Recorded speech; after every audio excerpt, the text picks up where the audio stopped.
Welcome to Story Haven. Please relax. Remember to like, subscribe, and enjoy. An Unpleasant Predicament, Part 1.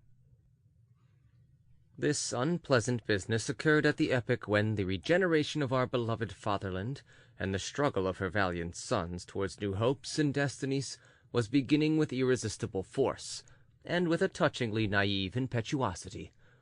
One winter evening in that period, between 11 and 12 o'clock, 3 highly respectable gentlemen were sitting in a comfortable and even luxuriously furnished room in a handsome house of 2 stories on the Petersburg side, and were engaged in a staid and edifying conversation on a very interesting subject.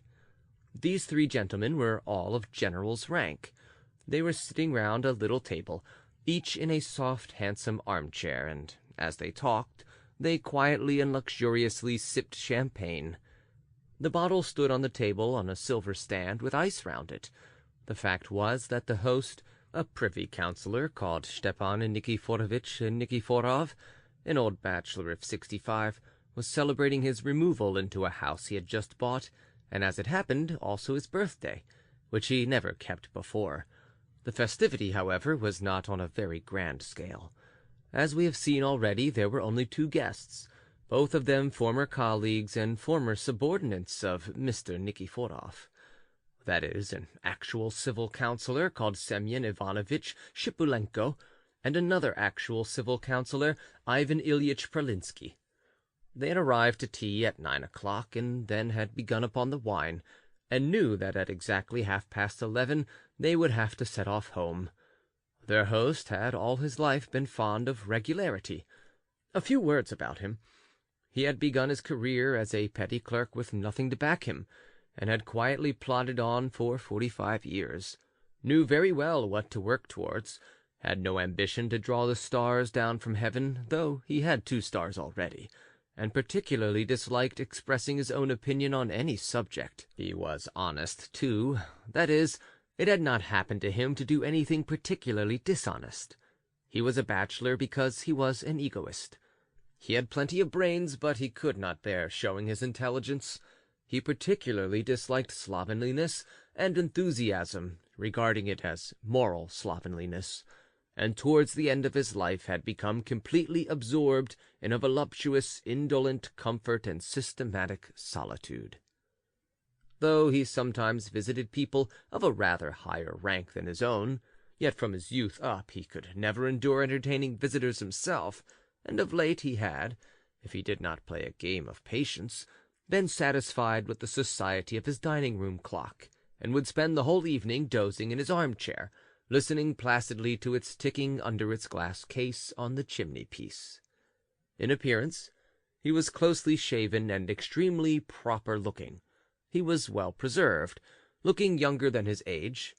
He promised to go on living many years, and closely followed the rules of the highest good breeding. His post was a fairly comfortable one. He had to preside somewhere, and to sign something. In short, he was regarded as a first-rate man. He had only one passion, or, more accurately, one keen desire. That was to have his own house, and a house built like a gentleman's residence, not a commercial investment. His desire was at last realized. He looked out and bought a house on the Petersburg side, a good way off, it is true, but it had a garden and was an elegant house. The new owner decided that it was better for being a good way off. He did not like entertaining at home, and for driving to see anyone or to the office he had a handsome carriage of a chocolate hue, a coachman, Mahi, and 2 little but strong and handsome horses. All this was honorably acquired by the careful frugality of 40 years, so that his heart rejoiced over it. This was how it was that Stepan Nikiforovitch felt such pleasure in his placid heart that he actually invited 2 friends to see him on his birthday, which he had hitherto carefully concealed from his most intimate acquaintances. He had special designs on one of these visitors. He lived in the upper story of his new house, and he wanted a tenant for the lower half, which was built and arranged in exactly the same way. Stepan Nikiforovitch was reckoning upon Semyon Ivanovitch Shipulenko, and had twice that evening broached the subject in the course of conversation. But Semyon Ivanovitch made no response. The latter, too, was a man who had doggedly made a way for himself in the course of long years.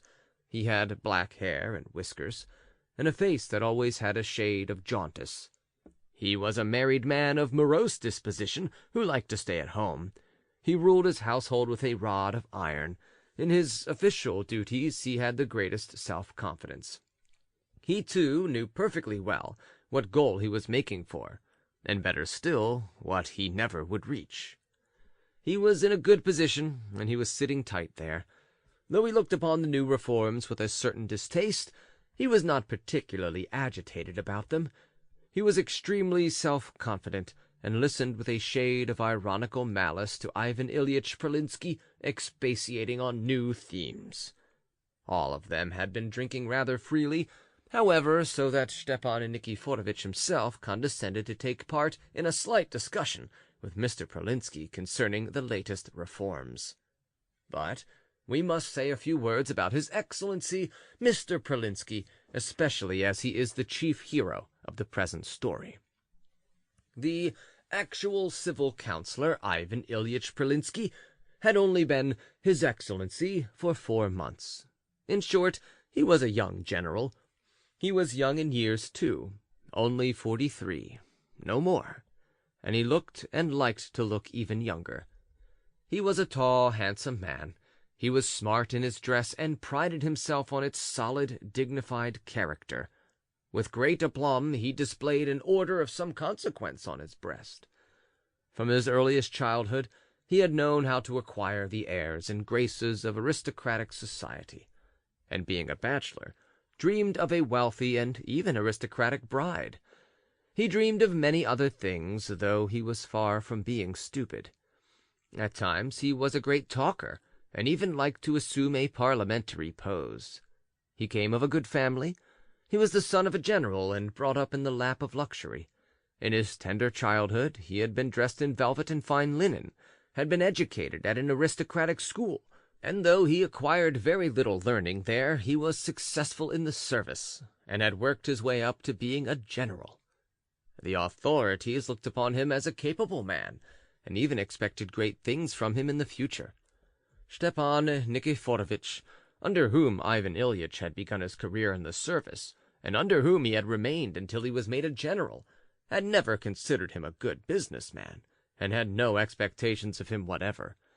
What he liked in him was that he belonged to a good family, had property, that is, a big block of buildings let out in flats, in charge of an overseer, was connected with persons of consequence, and, what was more, had a majestic bearing. Stepan Nikiforovitch blamed him inwardly for excess of imagination and instability. Ivan Ilyich himself felt at times that he had too much amour propre and even sensitiveness. Strange to say, he had attacks from time to time of morbid tenderness of conscience, and even a kind of faint remorse. With bitterness and a secret soreness of heart, he recognized now and again that he did not fly so high as he imagined. At such moments he sank into despondency, especially when he was suffering from hemorrhoids, called his life une existence manquée, and ceased, privately of course, to believe even in his parliamentary capacities, calling himself a talker, a maker of phrases.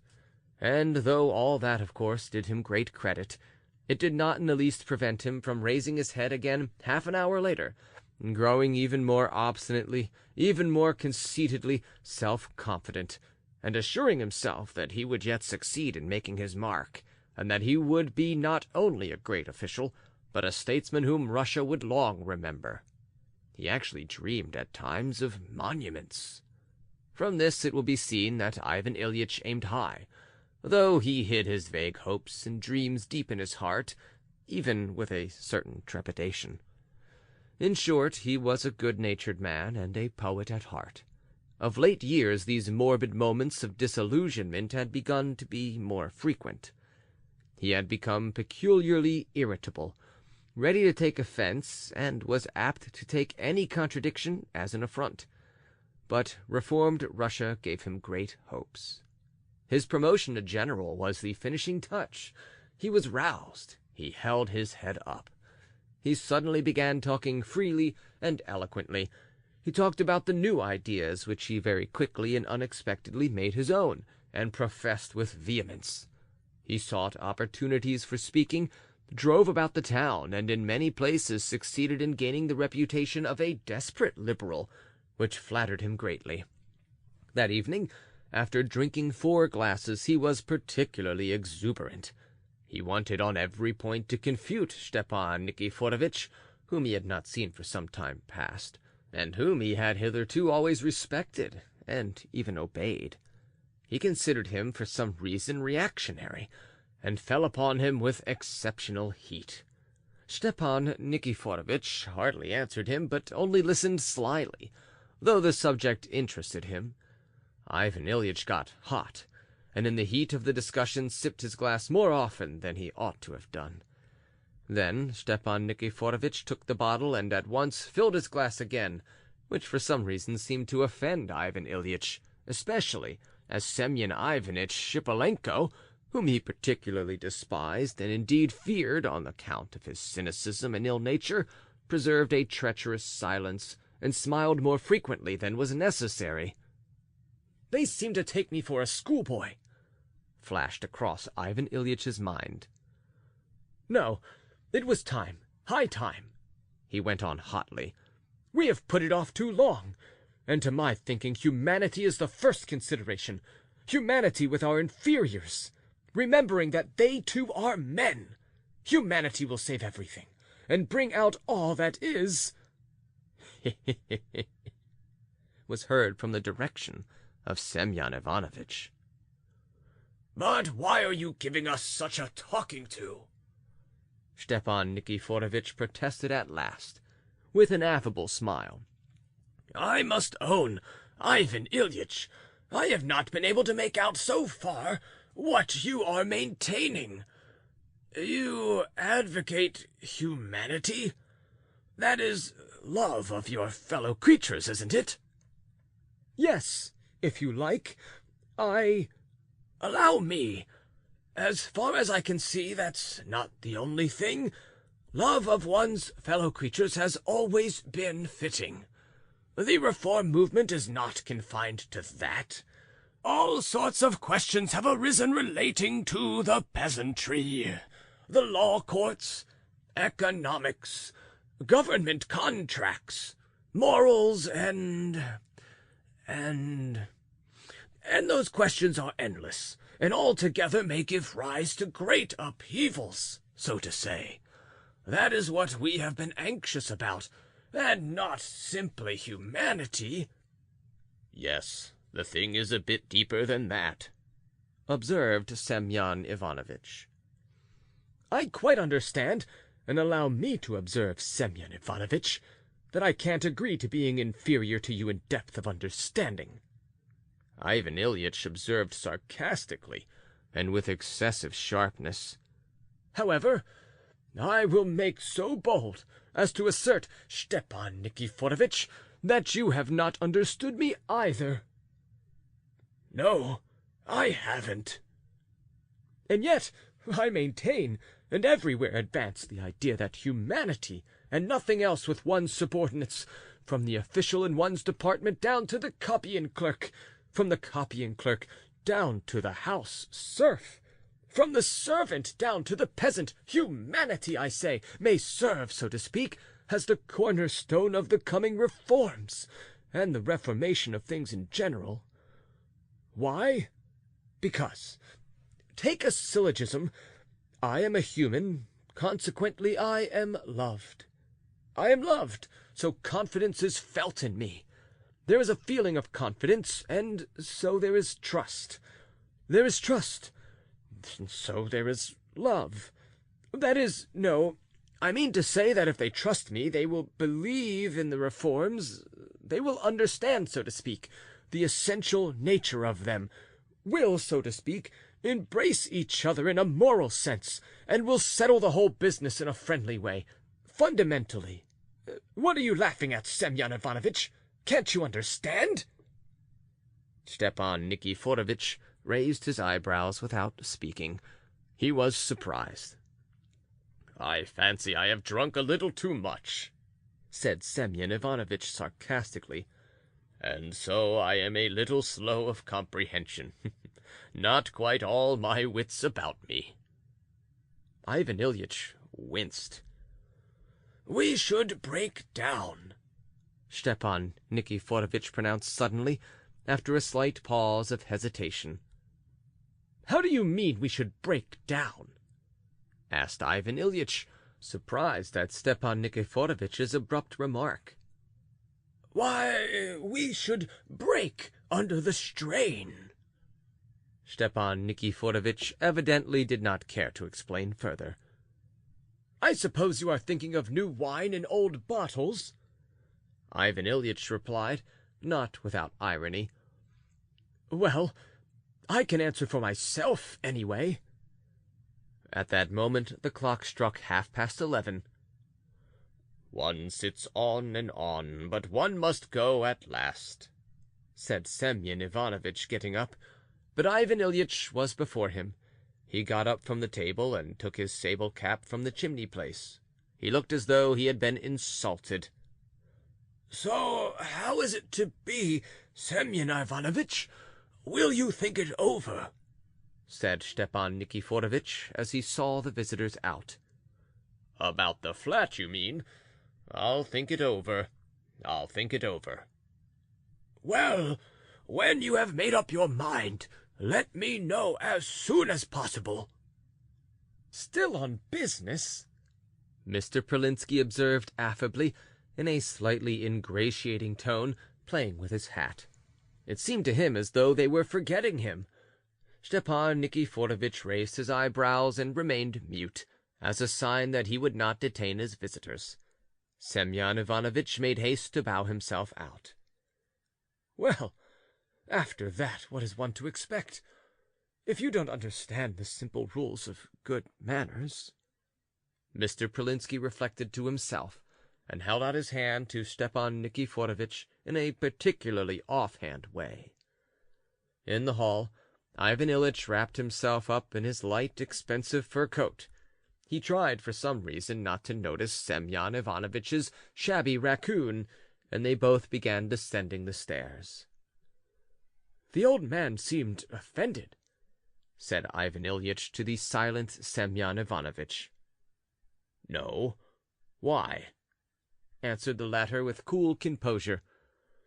"Servile flunkey," Ivan Ilyich thought to himself.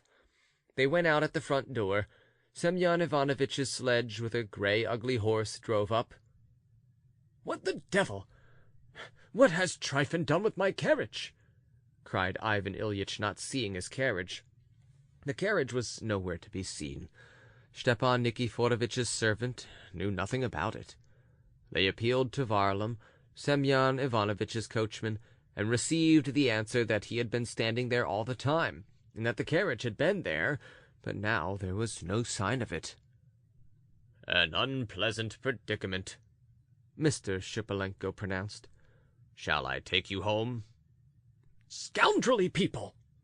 Mr. Pralinsky cried with fury. "He asked me, the rascal, to let him go to a wedding close here, in the Petersburg side. Some crony of his was getting married. Deuce take her! I sternly forbade him to absent himself, and now I'll bet he has gone off there." "He certainly has gone there, sir," observed Varlam, "but he promised to be back in a minute, to be here in time, that is." "Well, there it is. I had a presentiment that this would happen. I'll give it to him." "You'd better give him a good flogging once or twice at the police station. Then he will do what you tell him," said Semyon Ivanovitch, as he wrapped the rug round him. "Please don't you trouble, Semyon Ivanovitch." "Well, won't you let me take you along?" "Merci. Bon voyage." Semyon Ivanovitch drove off, while Ivan Ilyich set off on foot along the wooden pavement, conscious of a rather acute irritation. Yes, indeed, I'll give it to you now, you rogue! I am going on foot on purpose to make you feel it, to frighten you. He will come back and hear that his master has gone off on foot. The blackguard!" Ivan Ilyich had never abused anyone like this, but he was greatly angered, and besides, there was a buzzing in his head. He was not given to drink, so 5 or 6 glasses soon affected him. But the night was enchanting. There was a frost, but it was remarkably still, and there was no wind. There was a clear, starry sky. The full moon was bathing the earth in soft silver light. It was so lovely that after walking some 50 paces, Ivan Ilyich almost forgot his troubles. He felt particularly pleased. People quickly change from one mood to another when they are a little drunk. He was even pleased with the ugly little wooden houses of the deserted street. "It's really a capital thing that I am walking," he thought. "It's a lesson to Tryphon and a pleasure to me. I really ought to walk oftener, and I shall soon pick up a sledge on the Great Prospect. It's a glorious night. What little houses they all are! I suppose small fry live here, clerks, tradesmen, perhaps. That Stepan Nikiforovitch! What reactionaries they all are! Those old fogies! Fogies! Yes, c'est le mot. He is a sensible man, though. He has that bon sens, sober, practical understanding of things. But they are old. Old! There is a lack of... what is it? There is a lack of something. We shall break down. What did he mean by that? He actually pondered when he said it. He didn't understand me a bit. And yet how could he help understanding? It was more difficult not to understand it than to understand it. The chief thing is that I am convinced in my soul. Humanity. The love of one's kind. Restore a man to himself, revive his personal dignity, and then, when the ground is prepared, get to work. I believe that's clear. Yes. Allow me, your excellency. Take a syllogism, for instance. We meet, for instance, a clerk, a poor downtrodden clerk. Well, who are you? Answer, a clerk. Very good, a clerk. Further, what sort of clerk are you? Answer, I am such and such a clerk, he says. Are you in the service? I am. Do you want to be happy? I do. What do you need for happiness? This and that. Why? Because... And there the man understands me with a couple of words. The man's mine. The man is caught, so to speak, in a net, and I can do what I like with him. That is, for his good. Horrid man, that Semyon Ivanovitch! And what a nasty phiz he has! Flog him in the police station. He said that on purpose. No, you are talking rubbish. You can flog, but I'm not going to. I shall punish Tryphon with words. I shall punish him with reproaches. He will feel it. As for flogging, it is an open question. What about going to Emerance? Oh, damnation take it! The cursed pavement! He cried out, suddenly tripping up. And this is the capital? Enlightenment! One might break one's leg! I detest that Semyon Ivanovitch. A most revolting phiz. He was chuckling at me just now when I said they would embrace each other in a moral sense. Well, they will embrace each other, and what's that to do with you? I'm not going to embrace you. I'd rather embrace a peasant. If I meet a peasant, I shall talk to him. I was drunk, though, and perhaps did not express myself properly. Possibly I am not expressing myself rightly now. I shall never touch wine again. In the evening you babble, and next morning you are sorry for it. After all, I am walking quite steadily. But they are all scoundrels, anyhow." So Ivan Ilyich meditated incoherently and by snatches, as he went on striding along the pavement. The fresh air began to affect him, set his mind working. 5 minutes later he would have felt soothed and sleepy, but all at once, scarcely 2 paces from the great prospect, he heard music. He looked round. On the other side of the street, in a very tumble-down-looking long wooden house of 1 story, there was a great fete. There was the scraping of violins, and the droning of a double bass, and the squeaky tooting of a flute playing a very gay quadrille tune. Under the windows stood an audience, mainly of women in wadded pelisses, with kerchiefs on their heads. They were straining every effort to see something through a crack in the shutters. Evidently there was a gay party within. The sound of the thud of dancing feet reached the other side of the street. Ivan Ilyich saw a policeman standing not far off, and went up to him. "Whose house is that, brother?" he asked, flinging his expensive fur coat open, just far enough to allow the policeman to see the imposing decoration on his breast. "It belongs to the registration clerk, Seldominov," answered the policeman, drawing himself up instantly, discerning the decoration. "Seldominov? Pah! Seldominov! What is he up to? Getting married?" "Yes, your honor, to a daughter of a titular councillor, Mlikopitiev, a titular councillor. He used to serve in the municipal department. That house goes with the bride." "So that now the house is Pseldonimov's and not Mlikopitiev's?" "Yes, Seldonimov's, your honor. It was Mlikopitiev's, but now it is Seldonimov's." "I am asking you, my man, because I am his chief. I am a general in the same office in which Seldonimov serves." "Just so, your excellency."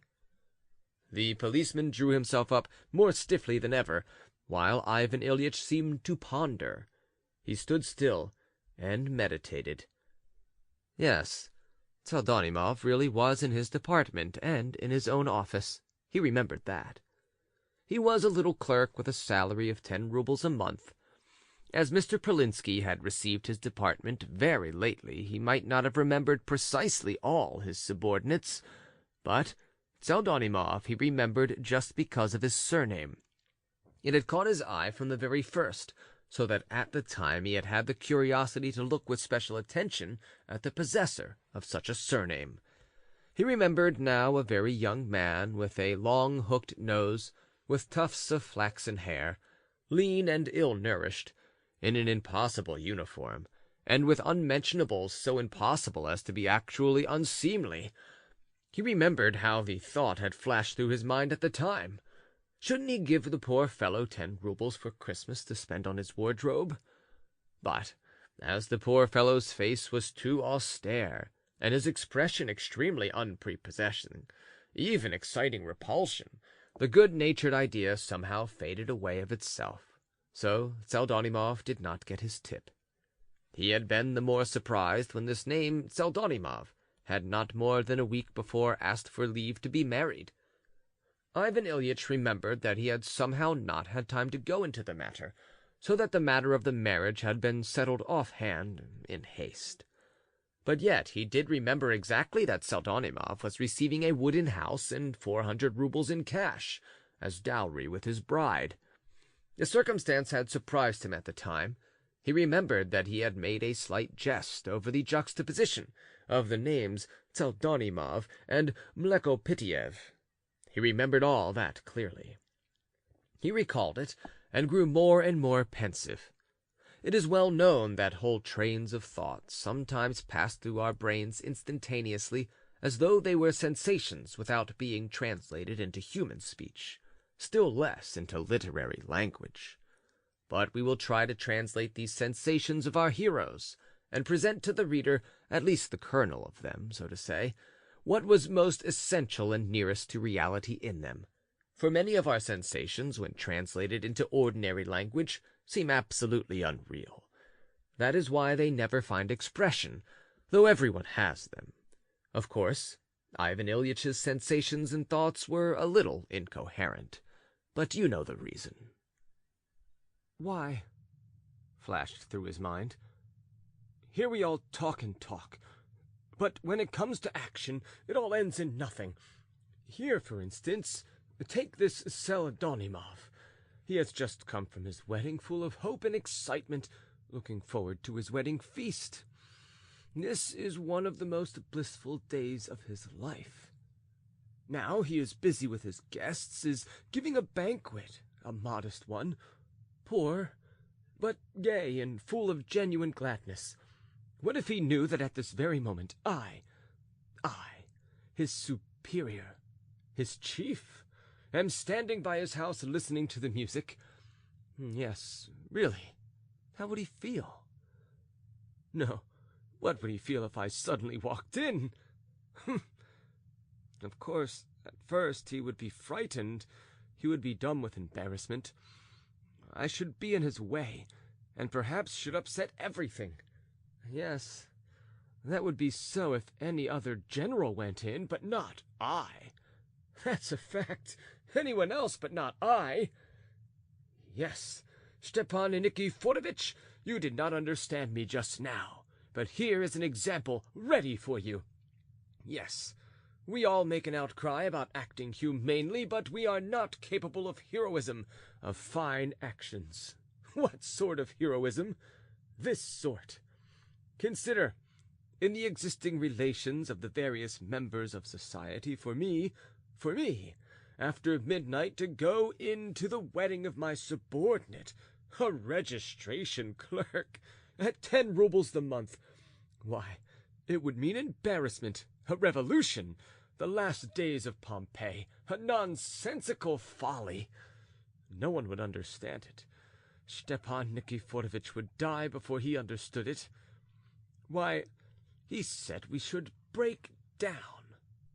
Yes, but that's you, old people, inert, paralytic people. But I shan't break down. I will transform the last day of Pompeii to a day of the utmost sweetness for my subordinate, and a wild action to an action normal, patriarchal, lofty, and moral. How? Like this. Kindly listen.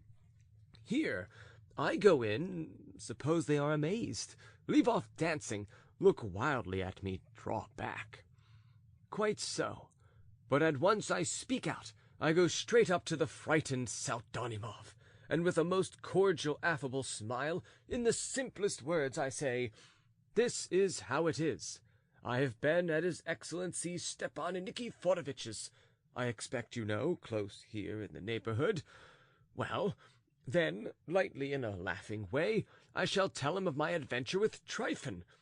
From Tryphon I shall pass on to saying how I walked here on foot. Well, I heard music, I inquired of a policeman, and learned, brother, that it was your wedding. Let me go in, I thought, to my subordinates. Let me see how my clerks enjoy themselves, and celebrate their wedding. I suppose you won't turn me out." Turn me out? What a word for a subordinate! How the devil could he dream of turning me out? I fancy that he would be half crazy, and that he would rush headlong to seat me in an armchair, would be trembling with delight, would hardly know what he was doing for the first minute. Why, what can be simpler, more elegant than such an action? Why did I go in? That's another question. That is, so to say, the moral aspect of the question. That's the pith.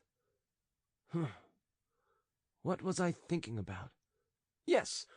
Well, of course, they will make me sit down with the most important guest, some titular councillor or a relation who's a retired captain with a red nose. Gogol describes these eccentrics so capitally. Well, I shall make acquaintance, of course, with the bride. I shall compliment her. I shall encourage the guests. I shall beg them not to stand on ceremony, to enjoy themselves, to go on dancing. I shall make jokes. I shall laugh. In fact, I shall be affable and charming. I am always affable and charming when I am pleased with myself. The point is that I believe I am still a little, well, not drunk exactly, but, of course, as a gentleman I shall be quite on an equality with them, and shall not expect any especial marks of... But morally, it is a different matter. They will understand and appreciate it. My actions will evoke their nobler feelings. Well, I shall stay for half an hour, even for an hour. I shall leave, of course, before supper, but they will be bustling about, baking and roasting. They will be making low bows, but I will only drink a glass, congratulate them, and refuse supper. I shall say, business. And as soon as I pronounce the word business, all of them will at once have sternly respectful faces. By that I shall delicately remind them that there is a difference between them and me, the earth and the sky. It is not that I want to impress that on them, but it must be done. It's even essential in a moral sense, when all is said and done. I shall smile at once, however. I shall even laugh, and then they will all pluck up courage again. I shall jest a little again with the bride. I may even hint that I shall come again in just 9 months to stand godfather, and she will be sure to be brought to bed by then. They multiply, you know, like rabbits, and they will all roar with laughter, and the bride will blush. I shall kiss her feelingly on the forehead, even give her my blessing, and next day my exploit will be known at the office. Next day I shall be stern again. Next day I shall be exacting again, even implacable.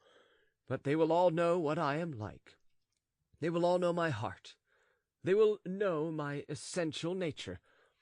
He is stern as chief, but as a man he is an angel. And I shall have conquered them. I shall have captured them by one little act which would never have entered your head. They would be mine. I should be their father. They would be my children. Come now, your excellency, Stepan Nikiforovitch, go and do likewise. But do you understand that Pseldonimov will tell his children how the general himself feasted and even drank at his wedding? Why, you know those children would tell their children, and those would tell their grandchildren as a most sacred story that a grand gentleman, a statesman, and I shall be all that by then, did them the honor, and so on and so on. Why, I am morally elevating the humiliated. I restore him to himself. Why, he gets a salary of 10 rubles a month. If I repeat this 5 or 10 times, or something of the sort, I shall gain popularity all over the place. My name will be printed on the hearts of all, and the devil only knows what will come of that popularity. These, or something like these, were Ivan Ilyitch's reflections.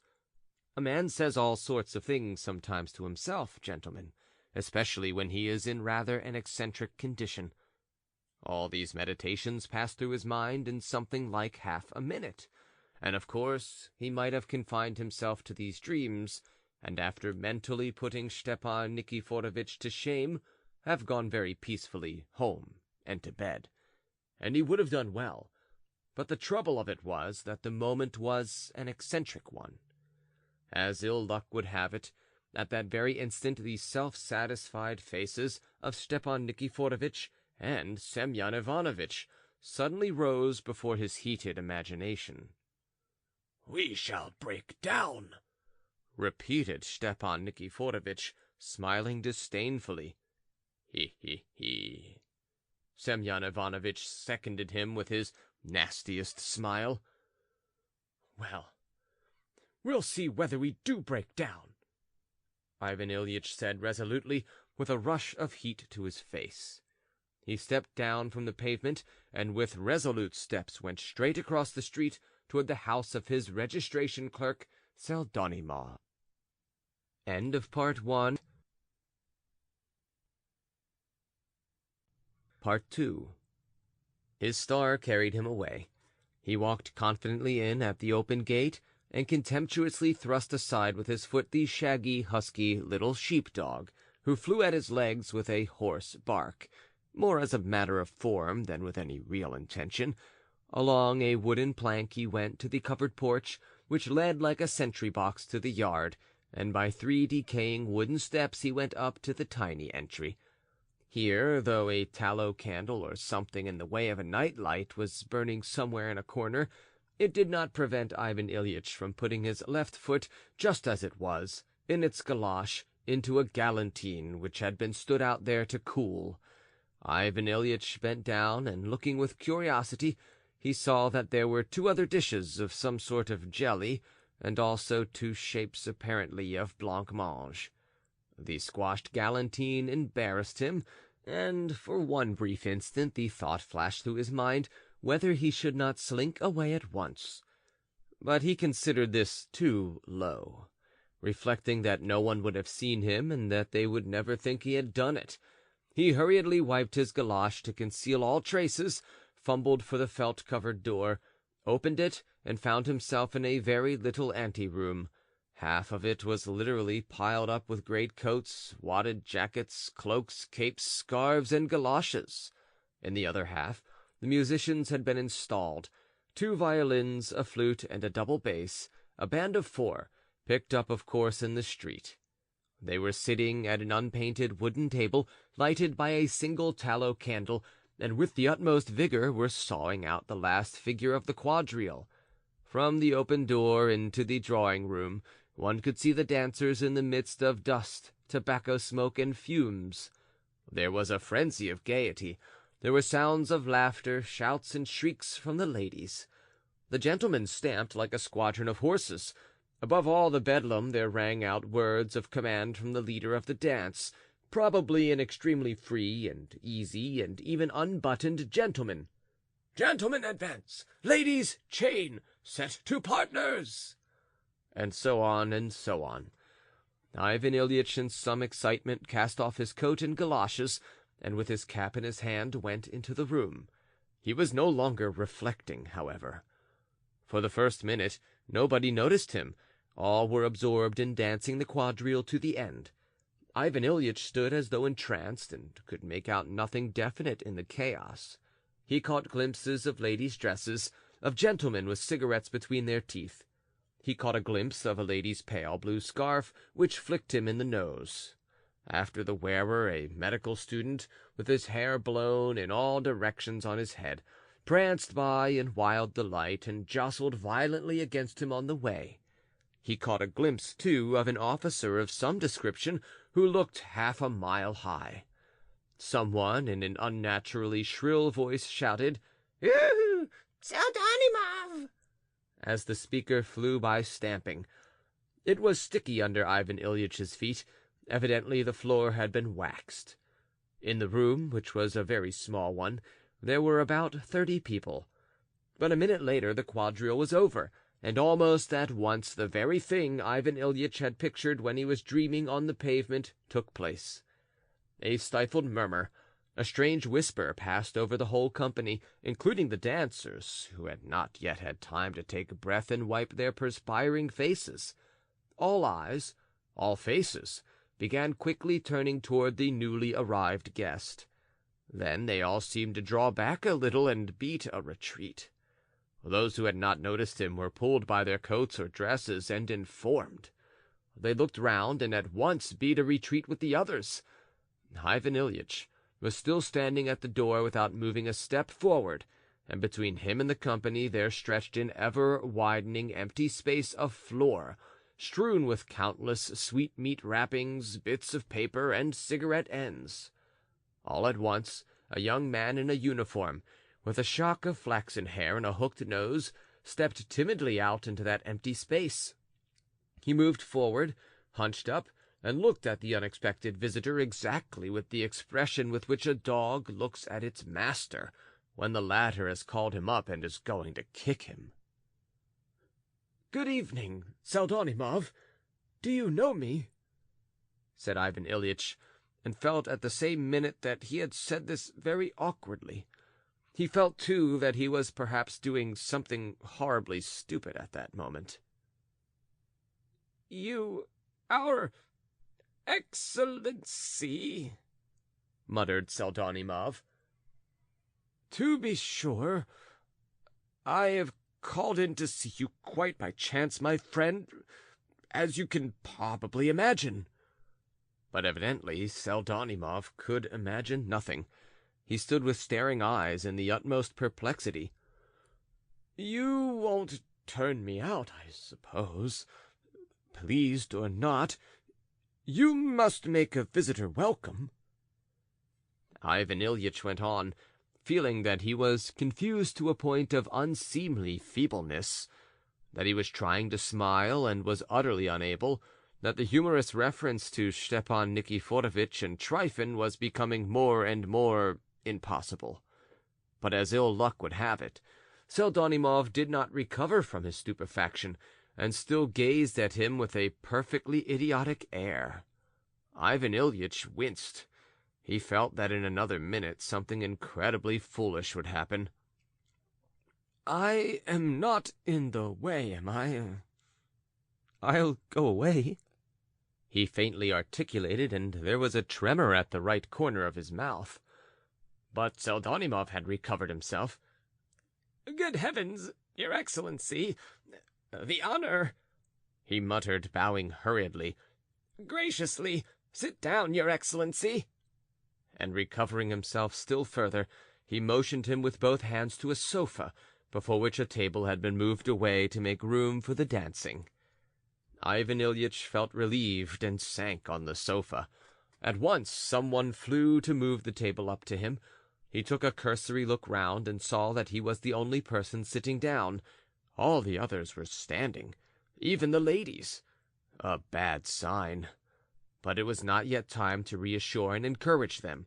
The company still held back, while before him, bending double, stood Pseldonimov, utterly alone, still completely at a loss and very far from smiling. It was horrid. In short, our hero endured such misery at that moment that his Harun al-Rashid-like descent upon his subordinates for the sake of principle might well have been reckoned an heroic action. But suddenly a little figure made its appearance beside Pseldonimov and began bowing. To his inexpressible pleasure and even happiness, Ivan Ilyich at once recognized him as the head clerk of his office, Akim Petrovitch Zubikov. And though, of course, he was not acquainted with him, he knew him to be a business-like and exemplary clerk. He got up at once and held out his hand to Akim Petrovitch, his whole hand, not 2 fingers. The latter took in it both of his with the deepest respect. The general was triumphant. The situation was saved. And now, indeed, Pseldonimov was no longer, so to say, the second person, but the third. It was possible to address his remarks to the head clerk in his necessity, taking him for an acquaintance and even an intimate one. And Pseldonimov meanwhile could only be silent and be in a tremor of reverence. So that the proprieties were observed, and some explanation was essential. Ivan Ilyich felt that. He saw that all the guests were expecting something, that the whole household was gathered together in the doorway, almost creeping, climbing over one another in their anxiety to see and hear him. What was horrid was that the head clerk in his foolishness remained standing. "Why are you standing?" said Ivan Ilyich, awkwardly motioning him to a seat on the sofa beside him. "Oh, don't trouble, I'll sit here." And Akim Petrovitch hurriedly sat down on a chair, almost as it was being put for him by Pseldonimov, who remained obstinately standing. "Can you imagine what happened?" Addressing himself exclusively to Akim Petrovitch in a rather quavering voice, though free and easy. He even drawled out his words with special emphasis on some syllables, pronouncing the vowel ah like eh. In short, felt and was conscious that he was being affected, but could not control himself. Some external force was at work. He was painfully conscious of many things at that moment. "Can you imagine? I have only just come from Stepan Nikiforov's. You have heard of him, perhaps, the privy councillor, you know, on that special committee." Akim Petrovitch bent his whole person forward respectfully, as much as to say, "Of course we have heard of him." "He is your neighbor now," Ivan Ilyich went on, for one instant, for the sake of ease and good manners, addressing Pseldonimov, but he quickly turned away again on seeing from the latter's eyes that it made absolutely no difference to him. "The odd fellow, as you know, has been dreaming all his life of buying himself a house. Well, and he has bought it, and a very pretty house, too. Yes, and today was his birthday, and he had never celebrated it before. He used even to keep it secret from us. He was too stingy to keep it. But now he is so delighted over his new house that he invited Semyon Ivanovitch Shipulenko and me, you know." Akim Petrovitch bent forward again. He bent forward zealously. Ivan Ilyich felt somewhat comforted. It had struck him indeed that the head clerk possibly was guessing that he was an indispensable point d'appui for his Excellency at that moment. That would have been more horrid than anything. "So we sat together, the three of us. He gave us champagne. We talked about problems, even disputed. He Akim Petrovitch raised his eyebrows respectfully. Only that is not the point. When I take leave of him at last, he is a punctual old fellow, goes to bed early, you know, in his old age. I go out. My Tryphon is nowhere to be seen. I am anxious. I make inquiries. What has Tryphon done with the carriage? It comes out that, hoping I should stay on, he had gone off to the wedding of some friend of his, or sister, maybe. Goodness only knows. Somewhere here on the Petersburg side, and took the carriage with him while he was about it." Again, for the sake of good manners, the general glanced in the direction of Pseldonimov. The latter promptly gave a wriggle, but not at all the sort of wriggle the general would have liked. "He has no sympathy, no heart," flashed through his brain. "You don't say so," said Akim Petrovitch, greatly impressed. A faint murmur of surprise ran through all the crowd. "Can you fancy my position?" Ivan Ilyich glanced at them all. "There was nothing for it. I set off on foot. I thought I would trudge to the Great Prospect, and there find some cabby. He he, Akim Petrovitch echoed. Again a murmur, but this time on a more cheerful note, passed through the crowd. At that moment the chimney of a lamp on the wall broke with a crash. Someone rushed zealously to see to it. Pseldonimov started and looked sternly at the lamp, but the general took no notice of it, and all was serene again. I walked, and the night was so lovely, so still. All at once I heard a band stamping, dancing. I inquired of a policeman. It is Pseldonimov's wedding. Why, you are giving a ball to all Petersburg side, my friend. Ha, ha, ha!" He turned to Pseldonimov again.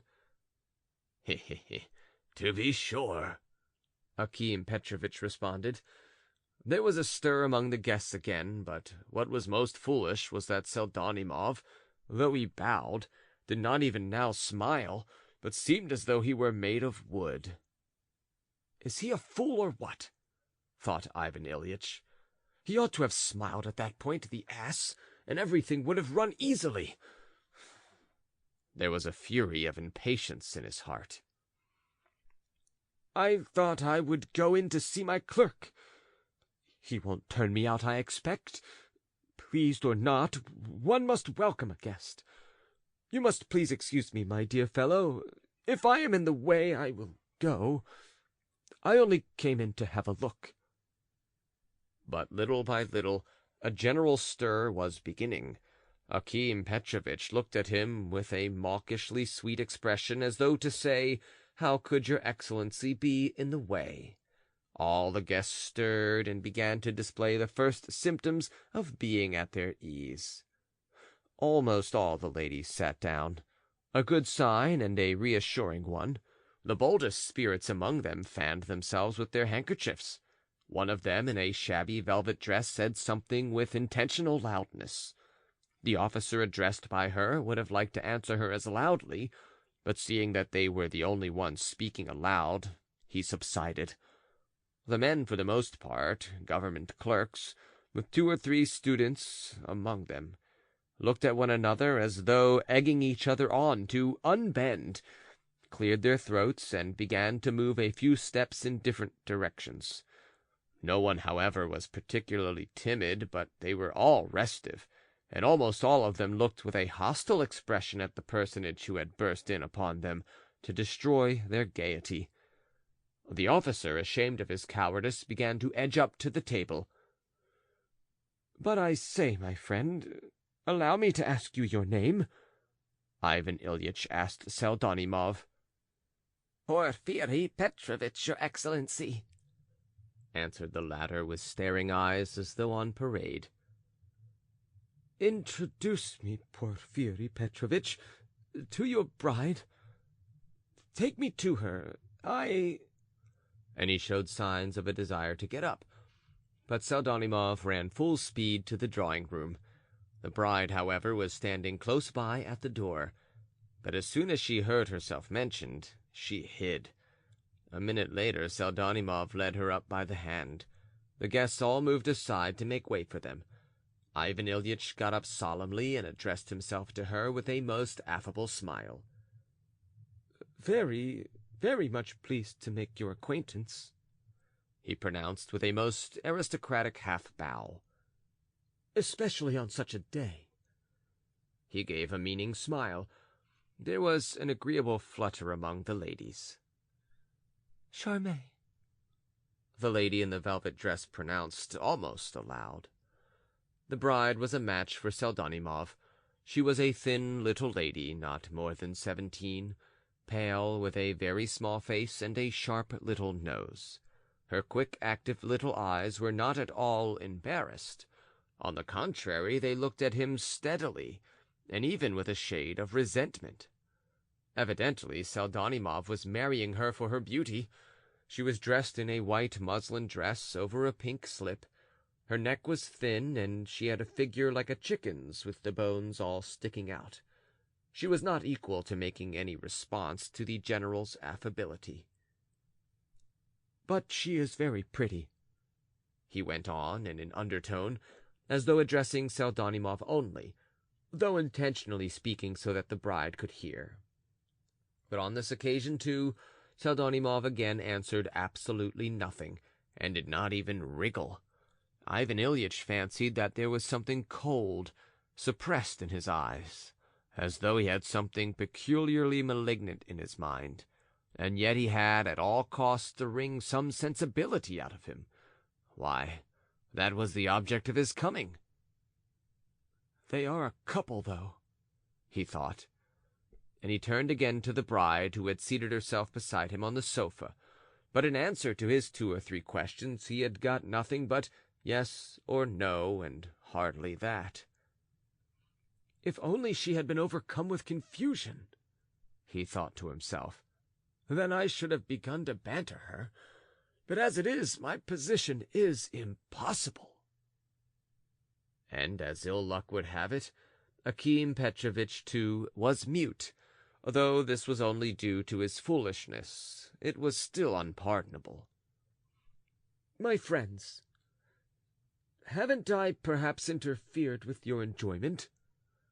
he said, addressing the whole company.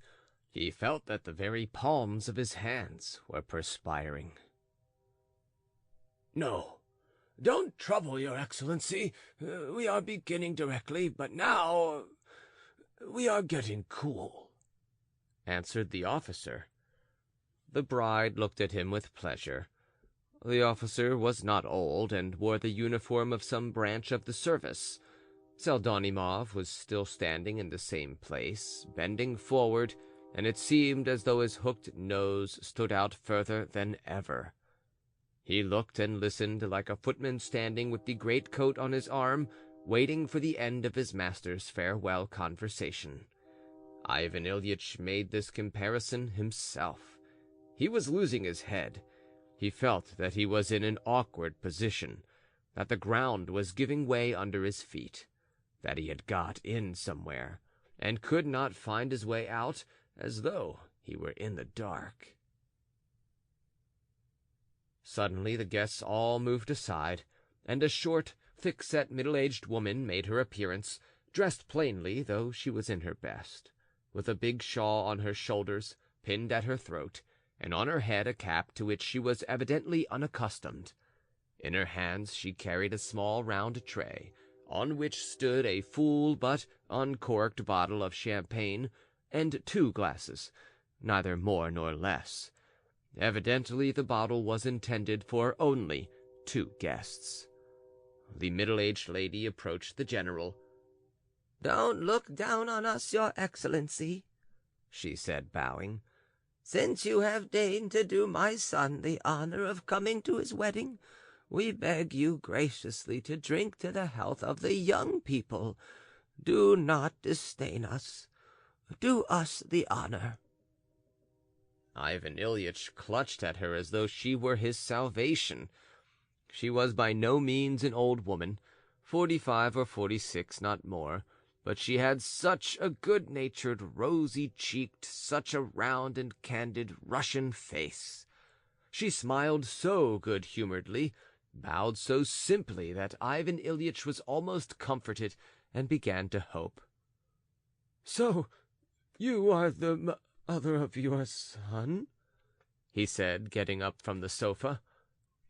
"Yes, my mother, your Excellency," mumbled Pseldonimov, craning his long neck and thrusting forward his long nose. "Ah, I am delighted to make your acquaintance." "Do not refuse us, your Excellency." "With the greatest pleasure." The tray was put down. Pseldonimov dashed forward to pour out the wine. Ivan Ilyich, still standing, took the glass. "I am particularly glad on this occasion that I can," he began, "that I can testify before all of you, in short, as your chief. I wish you, madam," he turned to the bride, "and you, friend Porphyry, I wish you the fullest, completest happiness for many long years." And he positively drained the glass with feeling, the 7th he had drunk that evening. Pseldonimov looked at him gravely and even sullenly. The general was beginning to feel an agonizing hatred of him. "And that scarecrow," he looked at the officer, "keeps obtruding himself. He might at least have shouted hurrah, and it would have gone off. It would have gone off." "And you too, Akim Petrovitch, drink a glass to their health," added the mother, addressing the head clerk. "You are his superior. He is under you. Look after my boy, I beg you, as a mother, and don't forget us in the future, our good, kind friend, Akim Petrovitch." "How nice these old Russian women are," thought Ivan Ilyich. "She has livened us all up. I have always loved the democracy." At that moment another tray was brought to the table. It was brought in by a maid wearing a crackling cotton dress that had never been washed, and a crinoline. She could hardly grasp the tray in both hands, it was so big. On it there were numbers of plates of apples, sweets, fruit meringues, and fruit cheeses, walnuts, and so on, and so on. The tray had been till then in the drawing-room for the delectation of all the guests, and especially the ladies, but now it was brought to the general alone. "Do not disdain our humble fare, your Excellency. What we have we are pleased to offer," the old lady repeated, bowing. "Delighted," said Ivan Ilyich, and with real pleasure took a walnut and cracked it between his fingers. He had made up his mind to win popularity at all costs. Meantime the bride suddenly giggled. "What is it?" asked Ivan Ilyich with a smile, encouraged by this sign of life. "Ivan Konstantinich here makes me laugh," she answered, looking down. The general distinguished, indeed, a flaxen-headed young man, exceedingly good-looking, who was sitting on a chair at the other end of the sofa, whispering something to Madame Pseldonimov. The young man stood up. He was apparently very young and very shy. "I was telling the lady about a dream book, your Excellency," he muttered, as though apologizing. "About what sort of dream book?" asked Ivan Ilyich condescendingly. "There is a new dream book, a literary one. I was telling the lady that to dream of Mr. Panaev means spilling coffee on one's shirt front." "What innocence!" thought Ivan Ilyich, with positive annoyance. Though the young man flushed very red as he said it, he was incredibly delighted that he had said this about Mr. Panaev. "To be sure, I have heard of it," responded his Excellency. "No, there is something better than that," said a voice quite close to Ivan Ilyich. "There is a new encyclopedia being published, and they say Mr. Kraevsky will write articles and satirical literature." This was said by a young man who was by no means embarrassed, but rather free and easy. He was wearing gloves and a white waistcoat, and carried a hat in his hand. He did not dance, and looked condescending, for he was on the staff of a satirical paper called The Firebrand, and gave himself airs accordingly. He had come casually to the wedding, invited as an honored guest of the Pseldonimovs, with whom he was on intimate terms, and with whom only a year before he had lived in very poor lodgings kept by a German woman. He drank vodka, however, and for that purpose had more than once withdrawn to a snug little back room, to which all the guests knew their way. The general disliked him extremely.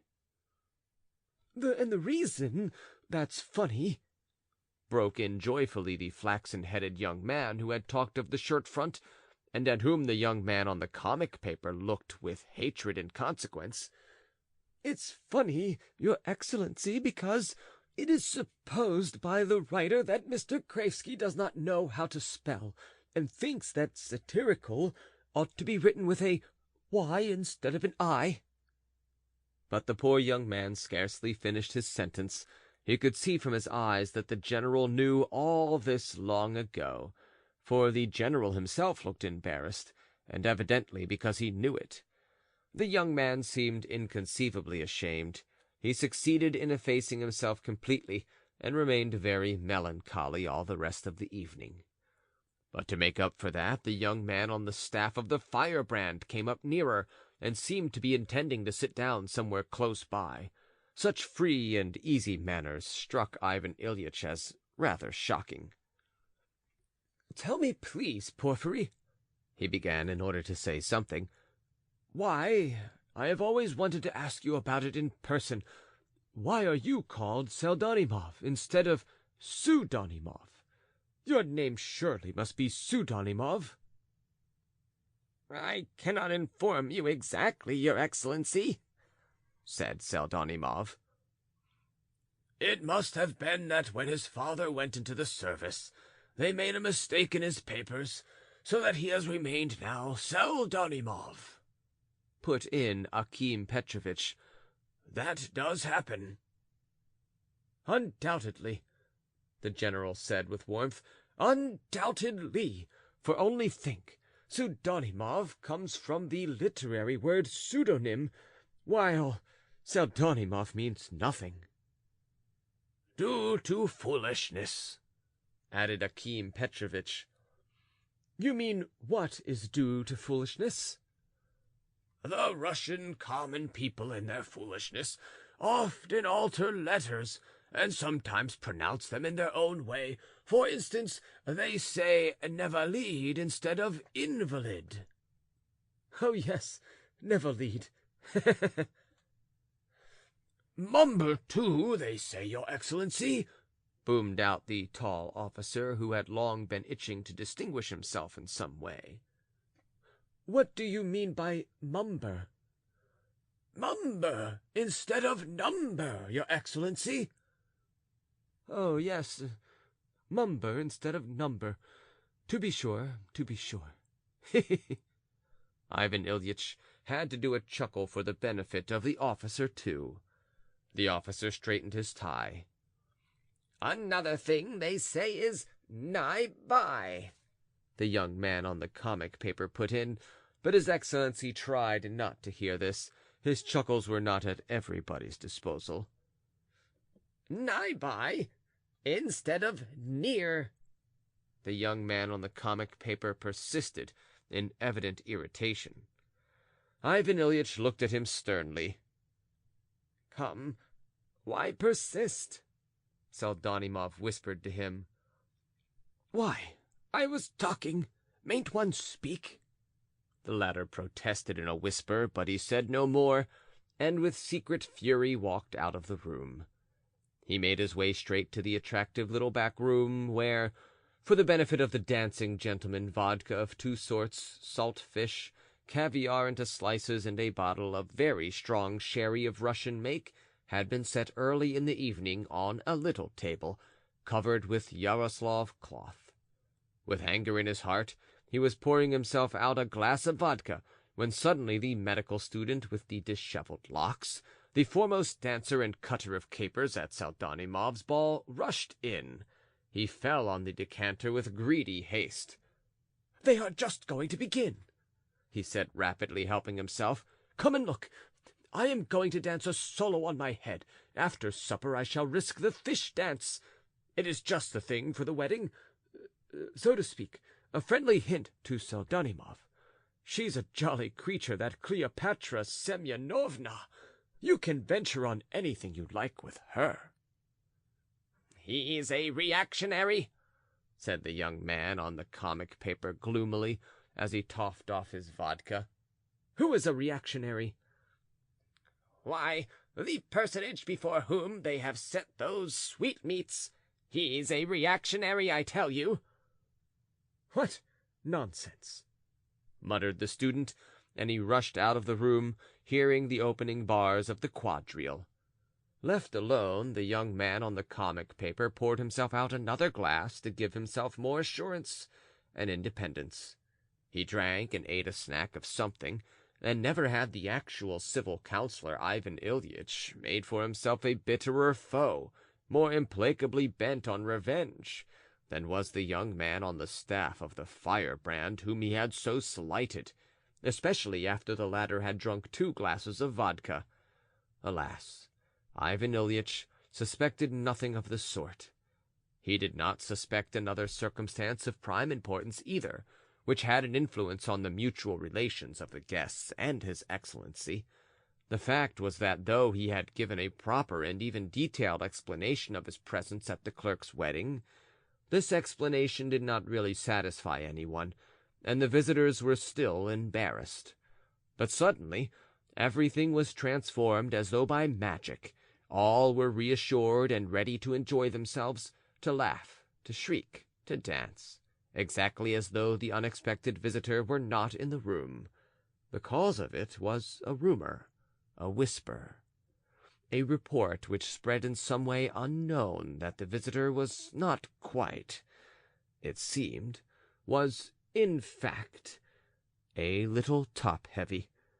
And though this seemed at first a horrible calumny, It began by degrees to appear to be justified. Suddenly, everything became clear. What was more, they felt all at once extraordinarily free. And it was just at this moment that the quadrille for which the medical student was in such haste, the last before supper, began. And just as Ivan Ilyich meant to address the bride again, intending to provoke her with some innuendo, the tall officer suddenly dashed up to her, and with a flourish dropped on one knee before her.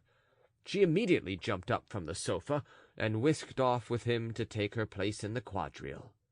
The officer did not even apologize, and she did not even glance at the general as she went away. She seemed, in fact, relieved to escape. "After all, she has a right to be," thought Ivan Ilyich. "And of course they don't know how to behave. Don't you stand on ceremony, friend Porfiry," he said, addressing Pseldonimov. "Perhaps you have arrangements to make, or something. Please don't put yourself out."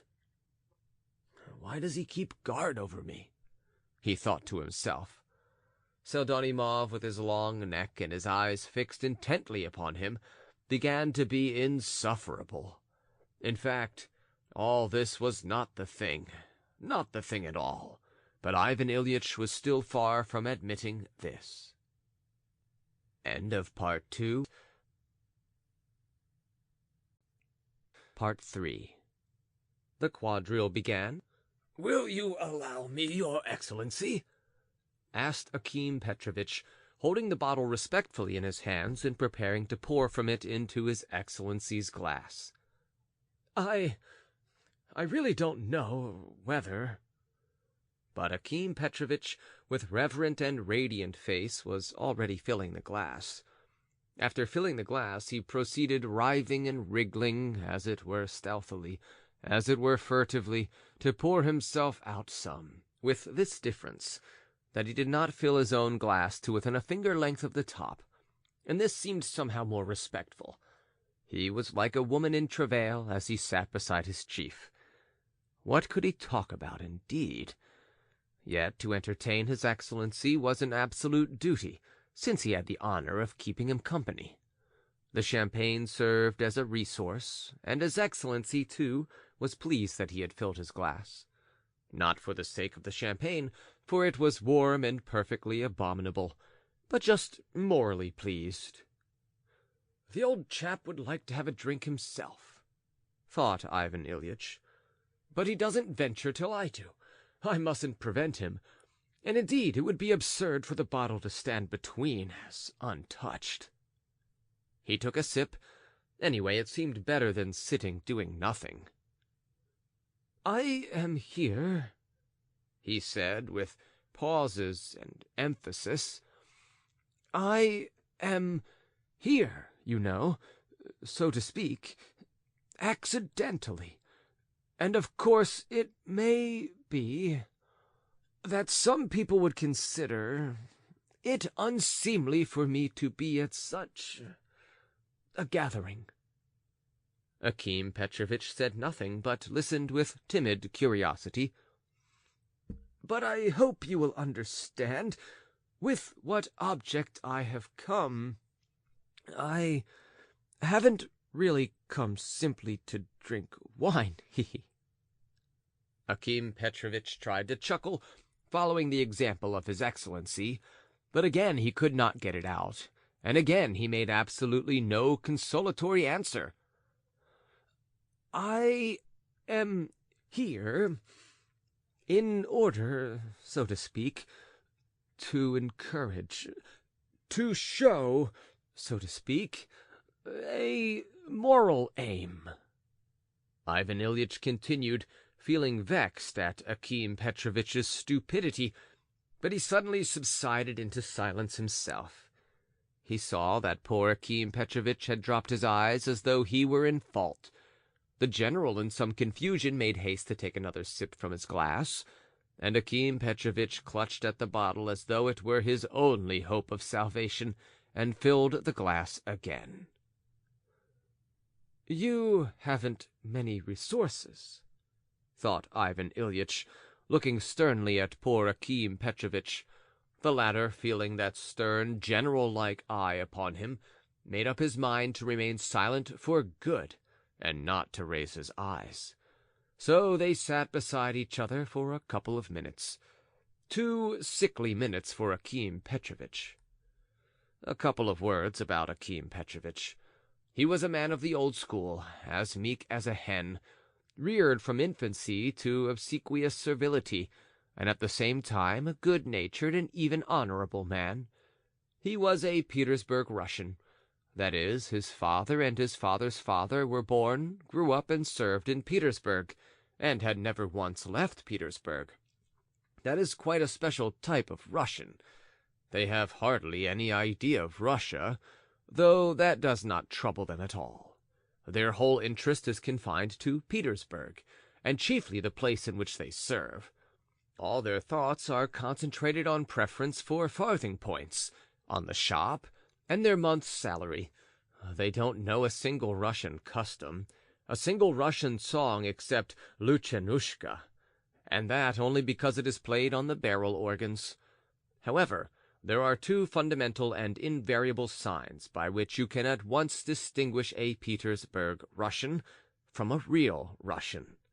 The first sign is the fact that Petersburg Russians, all without exception, speak of the newspaper as the Academic News, and never call it the Petersburg News. The second and equally trustworthy sign is that Petersburg Russians never make use of the word breakfast, but always call it frühstück, with especial emphasis on the first syllable. By these radical and distinguishing signs you can tell them apart. In short, this is a humble type, which has been formed during the last 35 years. Akim Petrovitch, however, was by no means a fool. If the general had asked him a question about anything in his own province, he would have answered and kept up a conversation. As it was unseemly for a subordinate even to answer such questions as these, though Akim Petrovitch was dying from curiosity to know something more detailed about his Excellency's real intentions. And meanwhile, Ivan Ilyich sank more and more into meditation and a sort of whirl of ideas. In his absorption, he sipped his glass every half-minute. Akim Petrovitch at once zealously filled it up. Both were silent. Ivan Ilyich began looking at the dances, and immediately something attracted his attention. One circumstance even surprised him. The dances were certainly lively. Here people danced in the simplicity of their hearts to amuse themselves, and even to romp wildly. Among the dancers few were really skillful, but the unskilled stamped so vigorously that they might have been taken for agile ones. The officer was among the foremost. He particularly liked the figures in which he was left alone, to perform a solo. Then he performed the most marvelous capers. For instance, standing upright as a poet, he would suddenly bend over to one side, so that one expected him to fall over, but with the next step he would suddenly bend over in the opposite direction at the same acute angle to the floor. He kept the most serious face, and danced in the full conviction that everyone was watching him. Another gentleman, who had had rather more than he could carry before the quadrille, dropped asleep beside his partner, so that his partner had to dance alone. The young registration clerk, who had danced with the lady in the blue scarf through all the figures, and through all the 5 quadrilles which they had danced that evening, played the same prank the whole time. That is, he dropped a little behind his partner, seized the end of her scarf, and as they crossed over, succeeded in imprinting some 20 kisses on the scarf. His partner sailed along in front of him, as though she noticed nothing. The medical student really did dance on his head, an excited, frantic enthusiasm, stamping and shrieks of delight. In short, the absence of constraint was very marked. Ivan Ilyich, whom the wine was beginning to affect, began by smiling, but by degrees a bitter doubt began to steal into his heart. Of course he liked free and easy manners and unconventionality.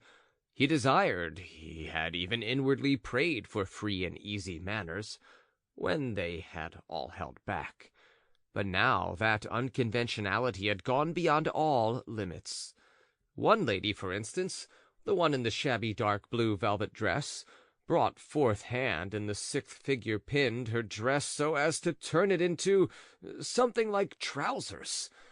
This was the Cleopatra Semyonovna, with whom one could venture to do anything, as her partner, the medical student, had expressed it. The medical student defied description. He was simply a Fokin. How was it? They had held back, and now they were so quickly emancipated. One might think it nothing, but this transformation was somehow strange. It indicated something. It was as though they had forgotten Ivan Ilyitch's existence. Of course, he was the first to laugh, and even ventured to applaud.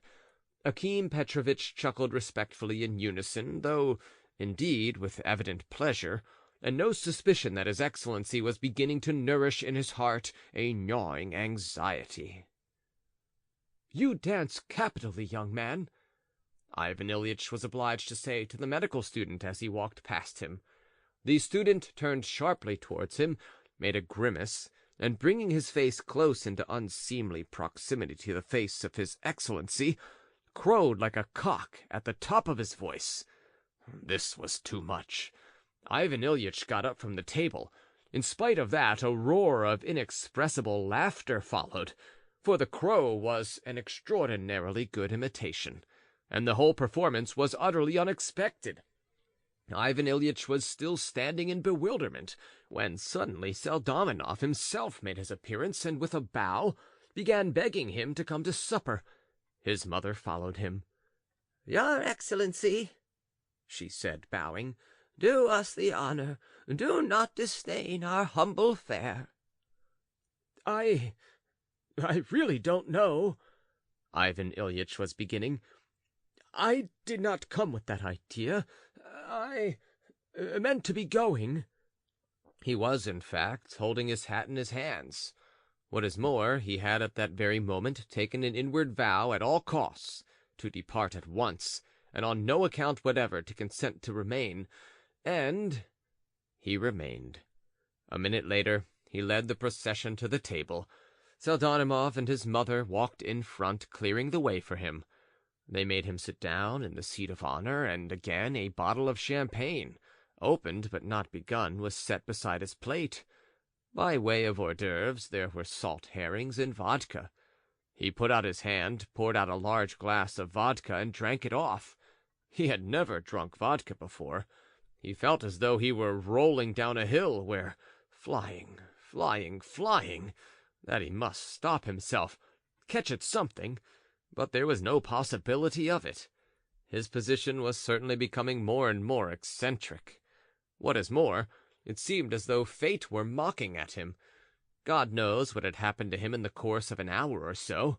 When he went in, he had, so to say, opened his arms to embrace all humanity, all his subordinates. And here not more than an hour had passed, and in all his aching heart he felt and knew that he hated Seldamenov, and was cursing him, his wife, and his wedding. What was more, he saw from his face, from his eyes alone, that Seldamenov himself hated him, that he was looking at him with eyes that almost said, "If you would only take yourself off, curse you, foisting yourself on us." All this he had read for some time in his eyes. Of course, as he sat down to table, Ivan Ilyich would sooner have had his hand cut off than have owned, not only aloud, but even to himself, that this was really so. The moment had not fully arrived yet. There was still a moral vacillation. But his heart, it ached. It was clamoring for freedom, for air, for rest. Ivan Ilyich was really too good-natured. He knew, of course, that he ought long before to have gone away, not merely to have gone away, but to have made his escape, that all this was not the same, but had turned out utterly different from what he had dreamed of on the pavement. "Why did I come? Did I come here to eat and drink?" he asked himself as he tasted the salt herring. He even had attacks of scepticism. There was at moments a faint stir of irony in regard to his own fine action at the bottom of his heart. He actually wondered at times why he had come in. But how could he go away? To go away like this without having finished the business properly was impossible. What would people say? They would say that he was frequenting low company. Indeed, it really would amount to that if he did not end it properly. What would Stepan Nikiforovitch, Semyon Ivanovitch say? For of course it would be all over the place by tomorrow. What would be said in the offices, at the Schembels, at the Shubbins? No, he must take his departure in such a way that all should understand why he had come. He must make clear his moral aim. And meantime the dramatic moment would not present itself. "They don't even respect me," he went on thinking. "What are they laughing at? They are as free and easy as though they had no feeling. But I have long suspected that all the younger generation are without feeling. I must remain at all costs. They have just been dancing, but now at table they will all be gathered together. I will talk about questions, about reforms, about the greatness of Russia. I can still win their enthusiasm. Yes, perhaps nothing is yet lost. Perhaps it is always like this in reality. What should I begin upon with them to attract them? What plan can I hit upon? I am lost, simply lost. And what is it they want? What is it they require? I see they are laughing together there. Can it be at me? Merciful heavens! But what is it I want? Why is it I am here? Why don't I go away? Why do I go on persisting?" He thought this, and a sort of shame, a deep, unbearable shame, rent his heart more and more intensely. But everything went on in the same way, one thing after another. Just 2 minutes after he had sat down to the table, one terrible thought overwhelmed him completely. He suddenly felt that he was horribly drunk. That is, not as he was before, but hopelessly drunk. The cause of this was the glass of vodka which he had drunk after the champagne, and which had immediately produced an effect. He was conscious. He felt in every fibre of his being that he was growing hopelessly feeble. Of course, his assurance was greatly increased, but consciousness had not deserted him, and it kept crying out, "It is bad, very bad, and in fact, utterly unseemly." Of course, his unstable, drunken reflections could not rest long on one subject.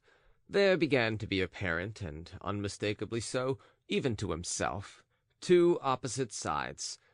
On one side there was swaggering assurance, a desire to conquer, a disdain of obstacles, and a desperate confidence that he would attain his object. The other side showed itself in the aching of his heart, a sort of gnawing in his soul. What would they say? How would it all end? What would happen tomorrow? Tomorrow? He had felt vaguely before that he had enemies in the company. No doubt that was because I was drunk, he thought with agonizing doubt.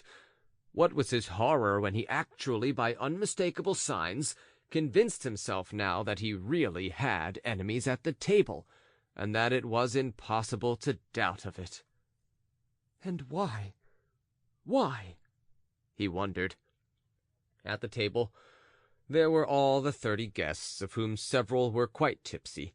Others were behaving with a careless and sinister independence, shouting and talking at the top of their voices, bawling out the toasts before the time, and pelting the ladies with pellets of bread. One unprepossessing personage in a greasy coat had fallen off his chair as soon as he sat down, and remained so till the end of supper. Another one made desperate efforts to stand on the table, to propose a toast, and only the officer who seized him by the tails of his coat moderated his premature ardor. The supper was a pell-mell affair. Although they had hired a cook who had been in the service of a general, there was the galantine, there was tongue and potatoes, there were rissoles with green peas, there was finally a goose, and last of all blancmange. Among the drinks were beer, vodka, and sherry.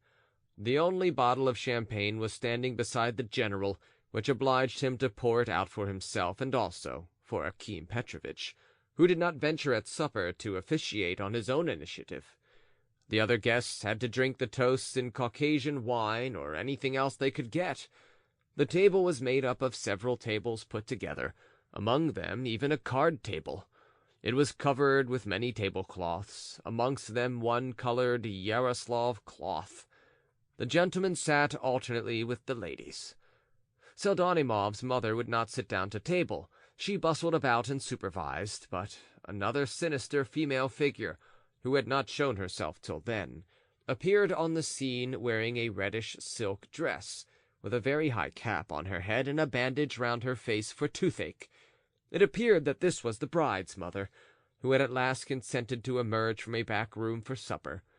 She had refused to appear till then, owing to her implacable hostility to Pseldonimov's mother, but to that we will refer later.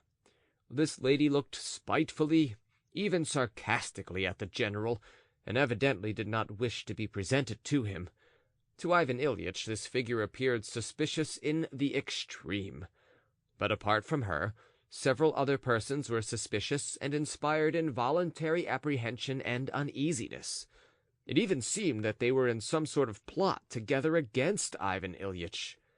At any rate, it seemed so to him, and throughout the whole supper he became more and more convinced of it. A gentleman with a beard, some sort of free artist, was particularly sinister. He even looked at Ivan Ilyich several times, and then turning to his neighbor whispered something. Another person present was unmistakably drunk, but yet, from certain signs, was to be regarded with suspicion. The medical student, too, gave rise to unpleasant expectations. Even the officer himself was not quite to be depended upon.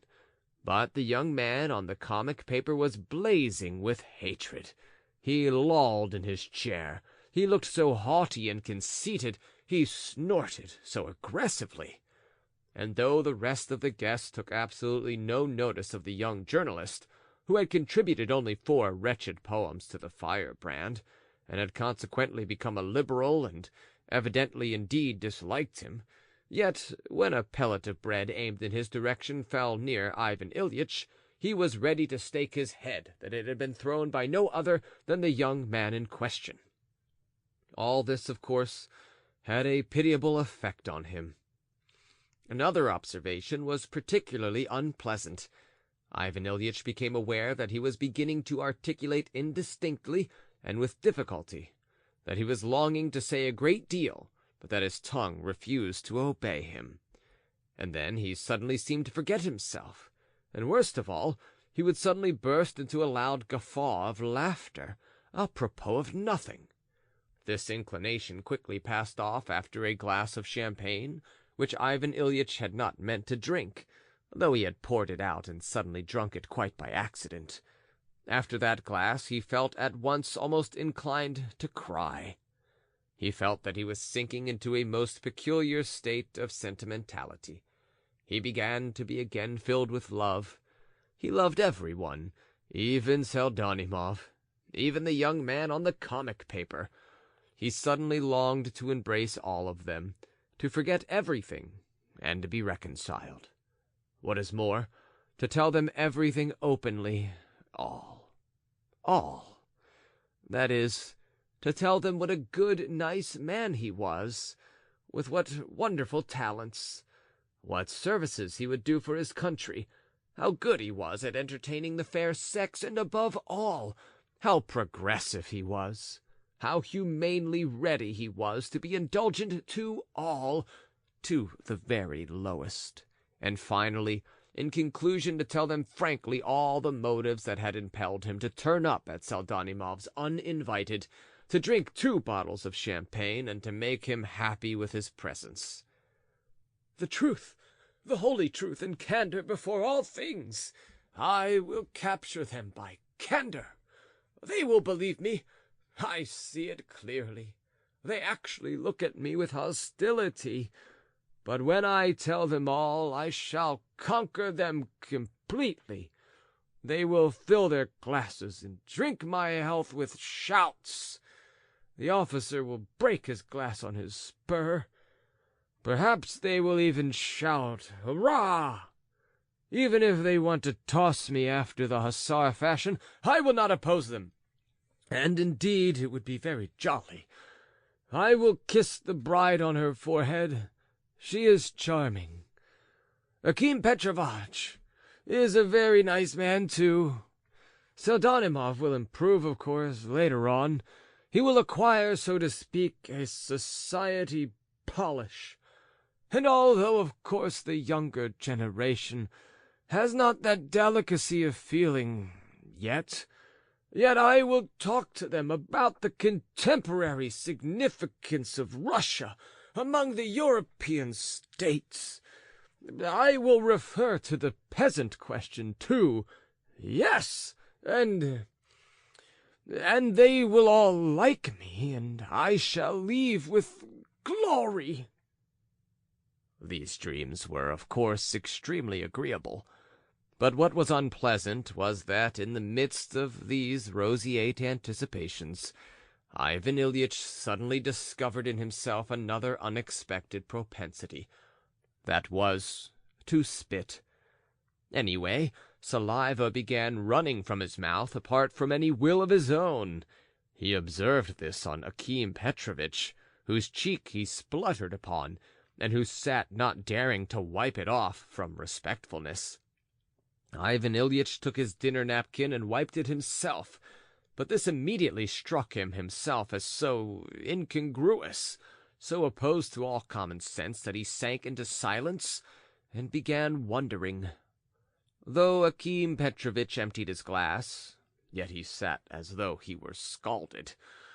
Ivan Ilyich reflected now that he had for almost a quarter of an hour been talking to him about some most interesting subject, but that Akim Petrovitch had not only seemed embarrassed as he listened, but positively frightened.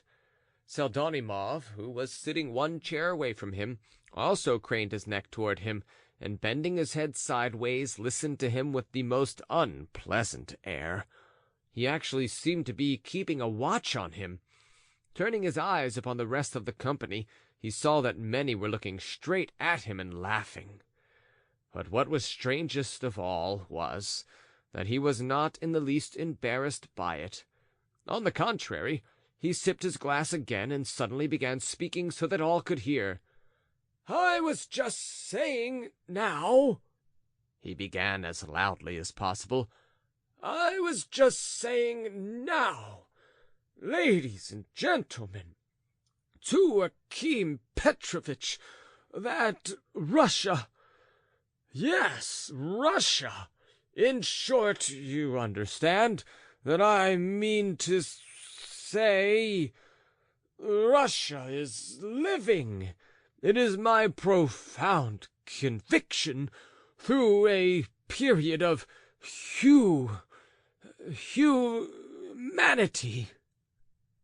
Humanity was heard at the other end of the table. Toot toot. Ivan Ilyich stopped. Pseldonimov got up from his chair and began trying to see who had shouted. Akim Petrovitch stealthily shook his head, as though admonishing the guests. Ivan Ilyich saw this distinctly, but in his confusion said nothing.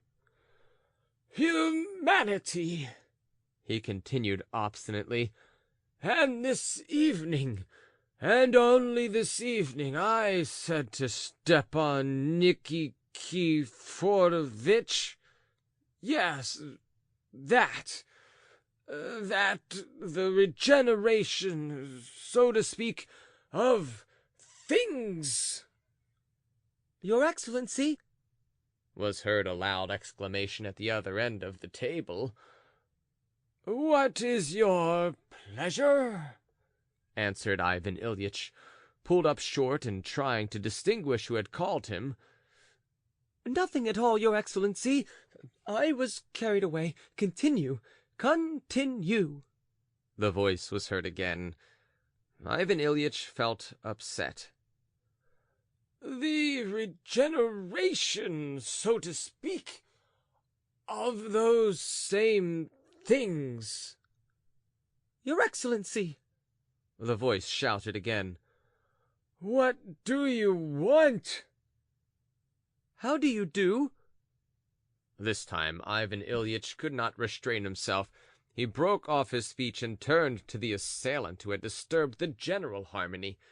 He was a very young lad, still at school, who had taken more than a drop too much, and was an object of great suspicion to the general.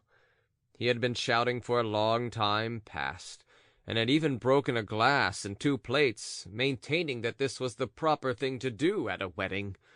At the moment when Ivan Ilyich turned towards him, the officer was beginning to pitch into the noisy youngster.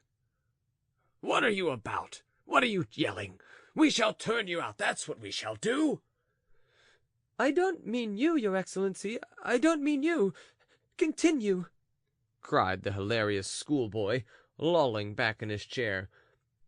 "Continue, I am listening, and I am very, very, very much pleased with you.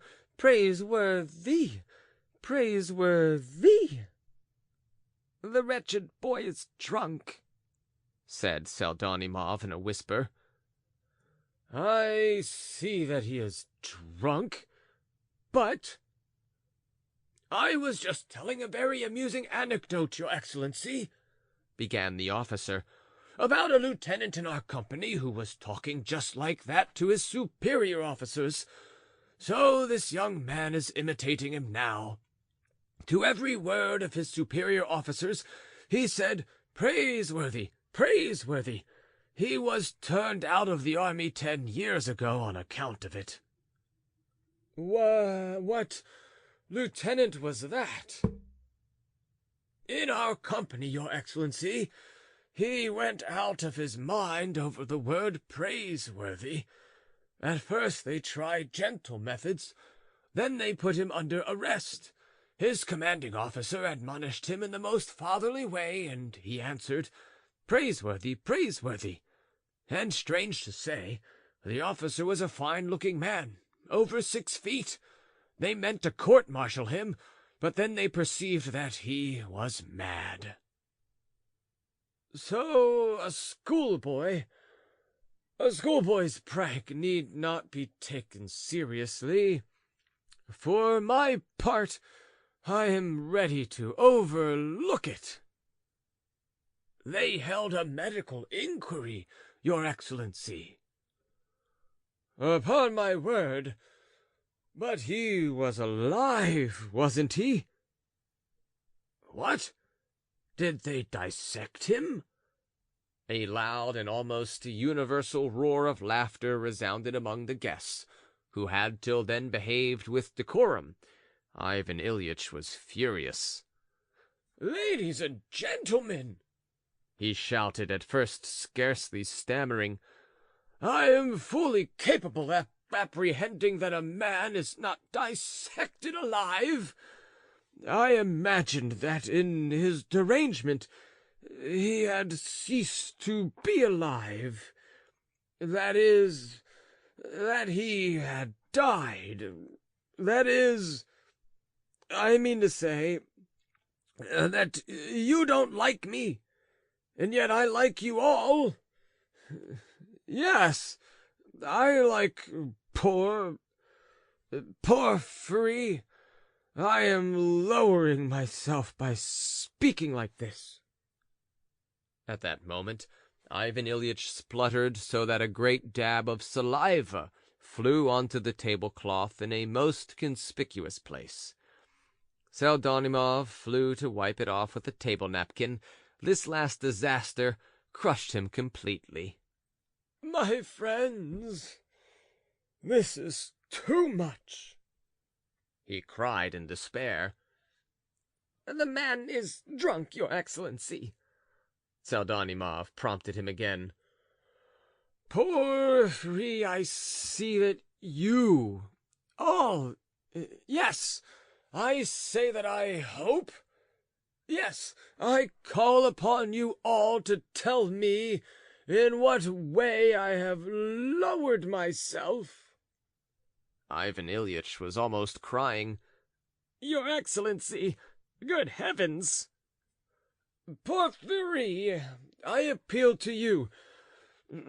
Tell me why I came. Yes, to your wedding. I had an object. I was aiming at moral elevation. I wanted it to be felt. I appeal to all. I am greatly lowered in your eyes, or not?" A death-like silence. That was just it. A death-like silence, and to such a downright question.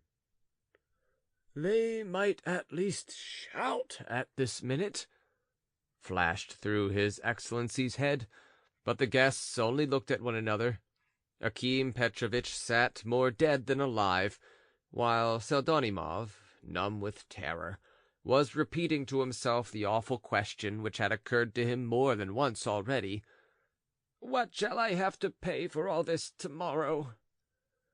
At this point the young man on the comic paper, who was very drunk, but who had hitherto sat in morose silence, addressed Ivan Ilyich directly, and with flashing eyes began to answer in the name of the whole company. "Yes," he said in a loud voice. "Yes, you have lowered yourself. Yes, you are a reactionary. Reactionary! Young man, you are forgetting yourself. To whom are you speaking, so to express it?" Ivan Ilyich cried furiously, jumping up from his seat again. "To you. And secondly, I am not a young man. You've come to give yourself airs, and to try to win popularity." "Pseldonimov, what does this mean?" cried Ivan Ilyich. But Pseldonimov was reduced to such horror that he stood still like a post, and was utterly at a loss what to do. The guests, too, sat mute in their seats, all but the artist and the schoolboy, who applauded and shouted, "Bravo! Bravo!" The young man on the comic paper went on shouting with unrestrained violence. "Yes, you came to show off your humanity. You've hindered the enjoyment of everyone. You've been drinking champagne without thinking that it is beyond the means of a clerk at 10 rubles a month. And I suspect that you are one of those high officials who are a little too fond of the young wives of their clerks. What is more, I am convinced that you support state monopolies. Yes, yes, yes!" "Pseldonimov! Pseldonimov!" shouted Ivan Ilyich, holding out his hands to him. He felt that every word uttered by the comic young man was a fresh dagger at his heart. "Directly, your Excellency. Please do not disturb yourself," Pseldonimov cried energetically, rushing up to the comic young man, seizing him by the collar and dragging him away from the table. Such physical strength could indeed not have been expected from this weakly-looking Pseldonimov, but the comic young man was very drunk, while Pseldonimov was perfectly sober. Then he gave him 2 or 3 cuffs in the back and thrust him out the door. "You are all scoundrels!" roared the young man of the comic paper. "I will caricature you all tomorrow in the firebrand." They all leapt up from their seats. "Your Excellency, your Excellency!" cried Pseldonimov, his mother and several others crowding round the general. "Your Excellency, do not be disturbed." "No, no!" cried the general. "I am annihilated. I meant to bless you, so to speak, and this is how I'm paid for everything, for everything." He sank onto a chair as though unconscious, laid both his arms on the table, and bowed his head over them, straight into a plate of blancmange. There is no need to describe the general horror. A minute later he got up, evidently meaning to go out, gave a lurch, stumbled against the leg of a chair, fell full length on the floor, and snored. This is what is apt to happen to men who don't drink when they accidentally take a glass too much. They preserve their consciousness to the last point, to the last minute, and then fall to the ground as though struck down. Ivan Ilyich lay on the floor absolutely unconscious. Pseldonimov clutched at his hair and sat as though petrified in that position. The guests made haste to depart, commenting each in his own way on the incident. It was about 3 o'clock in the morning. End of Part 3.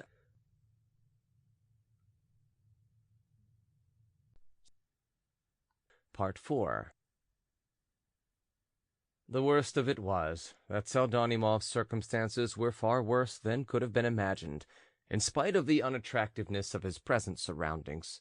And while Ivan Ilyich is lying on the floor and Pseldonimov is standing over him, tearing his hair in despair, we will break off the thread of our story and say a few explanatory words about Porfiry Petrovitch Pseldonimov.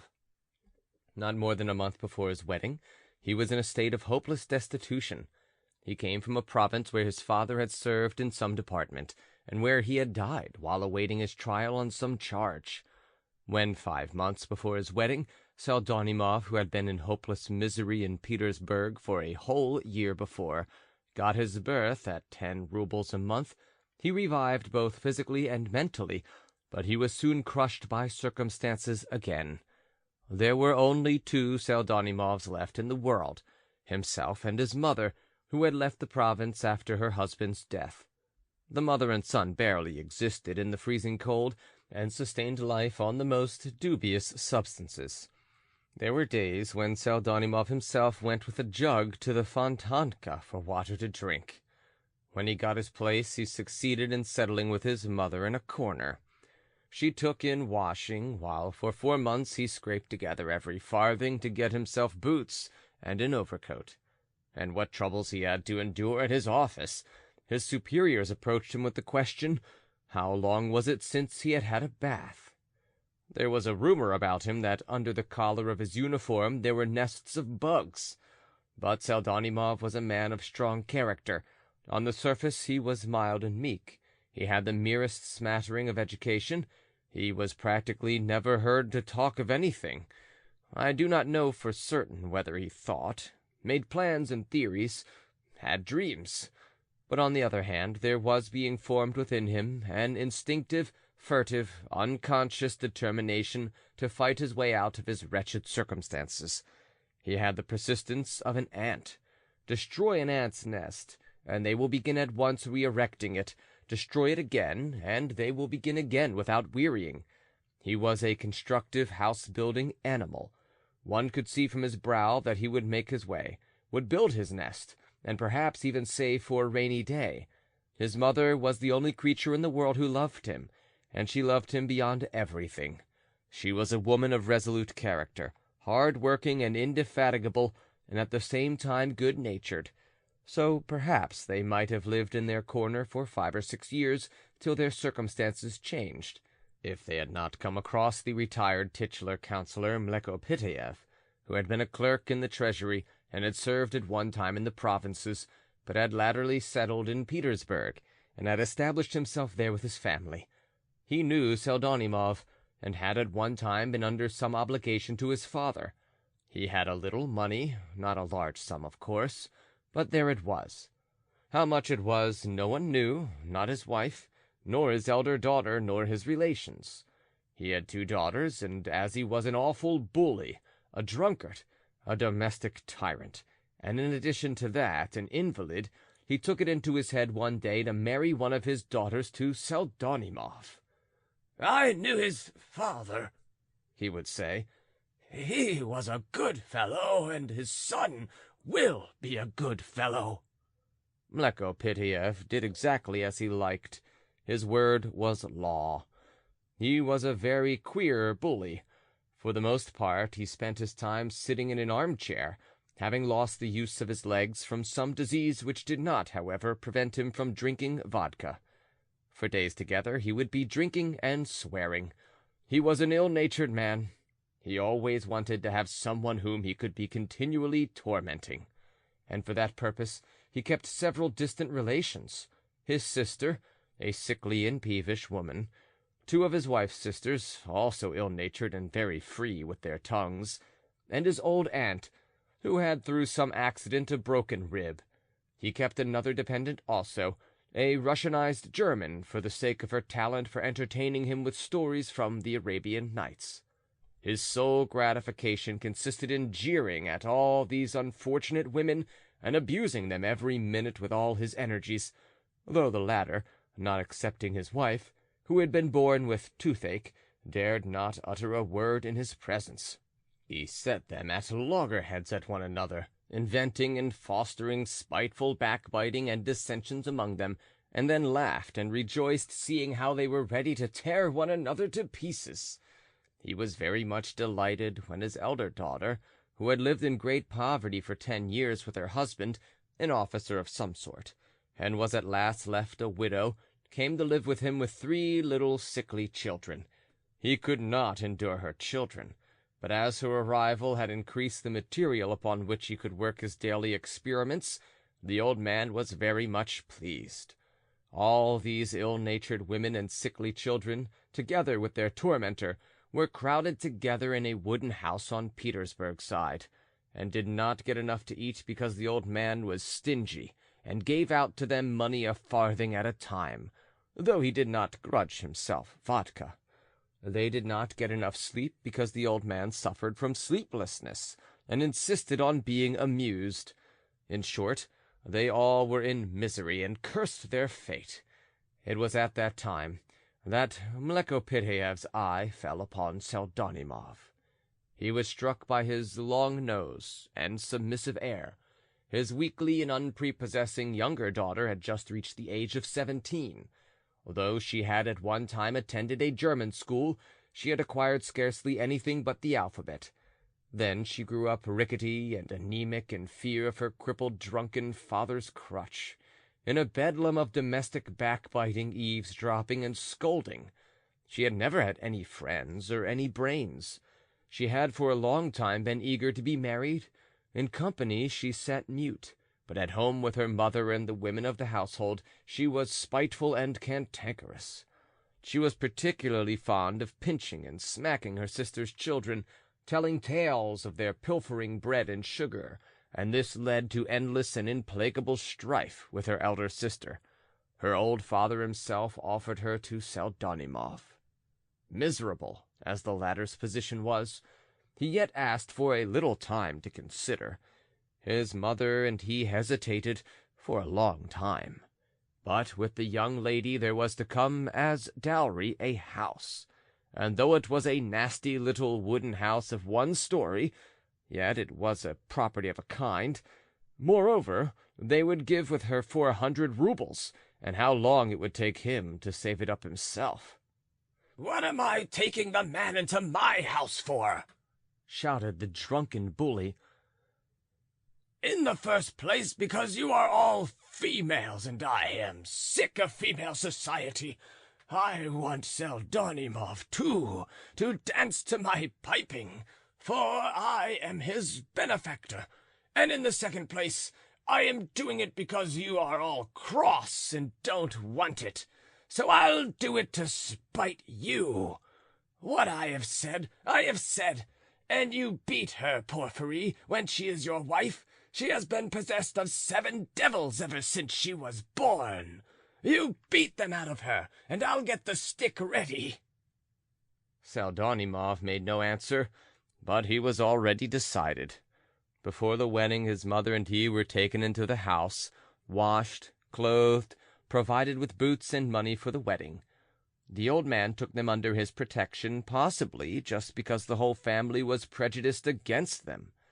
He positively liked Pseldonimov's mother, so that he actually restrained himself and did not jeer at her. On the other hand, he made Pseldonimov dance the Cossack dance a week before the wedding.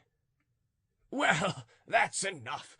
I only wanted to see whether you remembered your position before me or not," he said at the end of the dance. He allowed just enough money for the wedding, with nothing to spare, and invited all his relations and acquaintances. On Pseldonimov's side there was no one but the young man who wrote for the Firebrand and Akim Petrovitch, the guest of honor. Pseldonimov was perfectly aware that his bride cherished an aversion for him, and that she was set upon marrying the officer instead of him. But he put up with everything. He had made a compact with his mother to do so. The old father had been drunk and abusive and foul-tongued the whole of the wedding day, and during the party in the evening, the whole family took refuge in the back rooms and were crowded there to suffocation. The front rooms were devoted to the dance and the supper.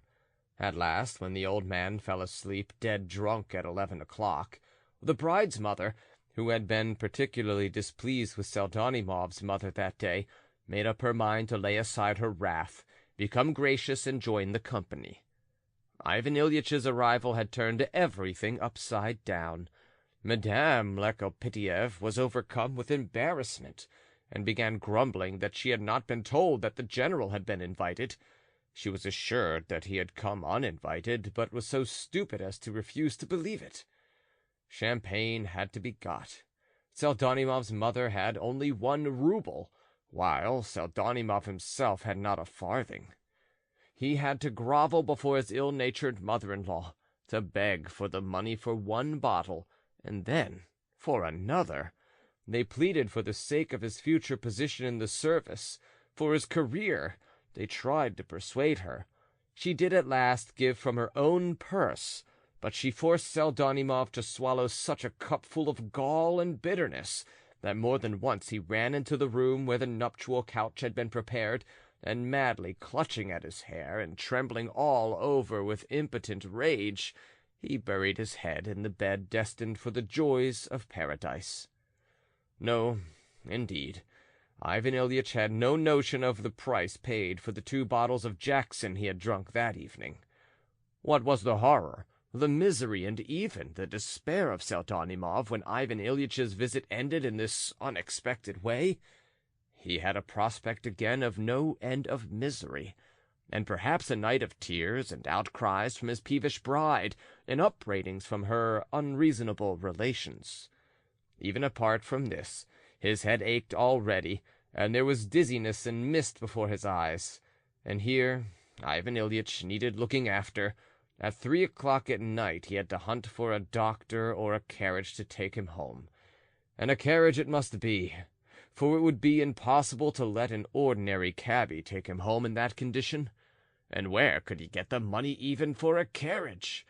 Madame Lekopitiev, furious that the general had not addressed 2 words to her, and had not even looked at her at supper, declared that she had not a farthing. Possibly she really had not a farthing. Where could he get it? What was he to do? Yes, indeed, he had good cause to tear his hair. Meanwhile, Ivan Ilyitch was moved to a little leather sofa that stood in the dining-room. While they were clearing the tables and putting them away, Pseldonimov was rushing all over the place to borrow money. He even tried to get it from the servants, but it appeared that nobody had any. He even ventured to trouble Akim Petrovitch, who had stayed after the other guests. But good-natured as he was, the latter was reduced to such bewilderment and even alarm at the mention of money that he uttered the most unexpected and foolish phrases. "Another time, with pleasure," he muttered. "But now you really must excuse me." And taking his cap, he ran as fast as he could out of the house. Only the good-natured youth who had talked about the dream book was any use at all, and even that came to nothing. He, too, stayed after the others, showing genuine sympathy with Pseldonimov's misfortunes. At last, Pseldonimov, together with his mother and the young man, decided in consultation not to send for a doctor, but rather to fetch a carriage and take the invalid home, and meantime to try certain domestic remedies till the carriage arrived, such as moistening his temples and his head with cold water, putting ice on his head, and so on. Pseldonimov's mother undertook this task. The friendly youth flew off in search of a carriage. As there were not even ordinary cabs to be found on the Petersburg side at that hour, he went off to some livery stables at a distance to wake up the coachmen. They began bargaining and declared that 5 rubles would be little to ask for a carriage at that time of night. They agreed to come, however, for 3. When at last, just before 5 o'clock, the young men arrived at Pseldonimov's with the carriage, they had changed their minds. It appeared that Ivan Ilyich, who was still unconscious, had become so seriously unwell, was moaning and tossing so terribly, that to move him and take him home in such a condition was impossible and actually unsafe. "What will it lead to next?" said Pseldonimov, utterly disheartened. What was to be done? A new problem arose. If the invalid remained in the house, where should he be moved, and where could they put him? There were only 2 bedsteads in the house, one large double bed in which old Mlekopitiev and his wife slept, and another double bed of imitation walnut which had just been purchased and was destined for the newly married couple. All the other inhabitants of the house slept on the floor side by side on feather beds, for the most part in bad condition and stuffy, anything but presentable in fact, and even of these the supply was insufficient. There was not one to spare. Where could the invalid be put? A feather bed might perhaps have been found. It might, in the last resort, have been pulled from under someone, but where and on what could a bed have been made up? It seemed that the bed must be made up in the drawing-room, for that room was the furthest from the bosom of the family and had a door into the passage. But on what could the bed be made? Surely not upon chairs. We all know that beds can only be made up on chairs for schoolboys when they come home for the week-end, and it would be terribly lacking in respect to make up a bed in that way for a personage like Ivan Ilyich. What would be said next morning when he found himself lying on chairs? Pseldonimov would not hear of that. The only alternative was to put him on the bridal couch. This bridal couch, as we have mentioned already, was in a little room that opened out of the dining-room. On the bedstead was a double mattress, actually newly bought first-hand, clean sheets, 4 pillows in pink calico covered with frilled muslin cases. The quilt was of pink satin, and it was quilted in patterns. Muslin curtains hung down from a golden ring overhead. In fact, it was all just as it should be, and the guests who had all visited the bridal chamber had admired the decoration of it. Though the bride could not endure Pseldonimov, she had several times in the course of the evening run in to have a look at it on the sly. What was her indignation, her wrath, when she learned that they meant to move an invalid, suffering from something not unlike a mild attack of cholera, to her bridal couch? The bride's mother took her part, broke into abuse, and vowed she would complain to her husband next day, but Pseldonimov asserted himself and insisted. Ivan Ilyich was moved into the bridal chamber, and a bed was made upon chairs for the young people. The bride whimpered, would have liked to pinch him, but dared not disobey. Her papa had a crutch with which she was very familiar, and she knew that her papa would call her to account next day. To console her, they carried the pink satin quilt and the pillows in muslin cases into the drawing-room. At that moment, the youth arrived with the carriage, and was horribly alarmed that the carriage was not wanted. He was left to pay for it himself, and he never had as much as a 10-kopeck piece. Pseldonimov explained that he was utterly bankrupt. They tried to parley with the driver, but he began to be noisy and even to batter on the shutters. How it ended, I don't know exactly. I believe the youth was carried off to Pesky by way of a hostage to 4th Rodensky Street, where he hoped to rouse a student who was spending the night at a friend's, and to try whether he had any money. It was going on for 6 o'clock in the morning, when the young people were left alone and shut up in the drawing-room. Pseldonimov's mother spent the whole night by the bedside of the sufferer. She installed herself on a rug on the floor and covered herself with an old coat, but could not sleep because she had to get up every minute. Ivan Ilyich had a terrible attack of colic.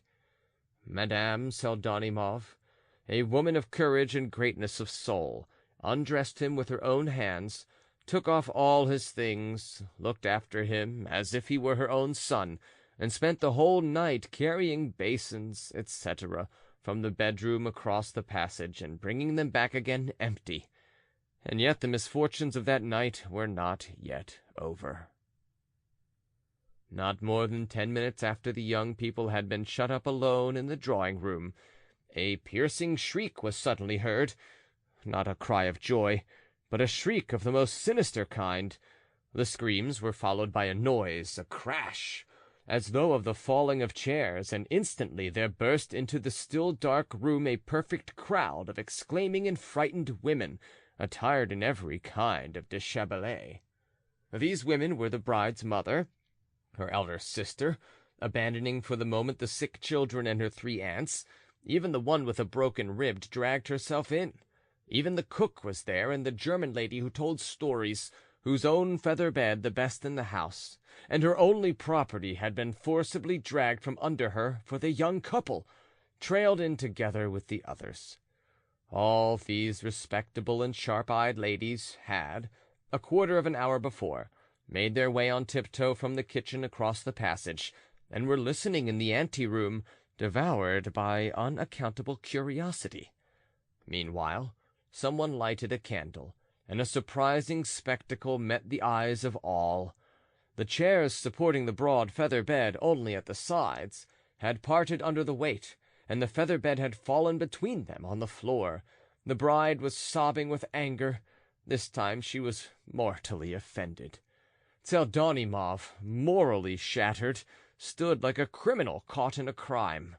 He did not even attempt to defend himself. Shrieks and exclamations sounded on all sides. Pseldonimov's mother ran up at the noise, but the bride's mamma on this occasion got the upper hand.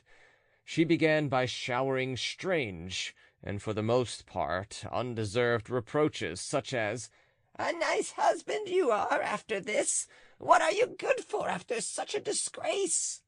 and so on, and at last carried her daughter away from her husband, undertaking to bear the full responsibility for doing so with her ferocious husband, who would demand an explanation. All the others followed her out, exclaiming and shaking their heads. No one remained with Pseldonimov except his mother, who tried to comfort him, but he sent her away at once. He was beyond consolation.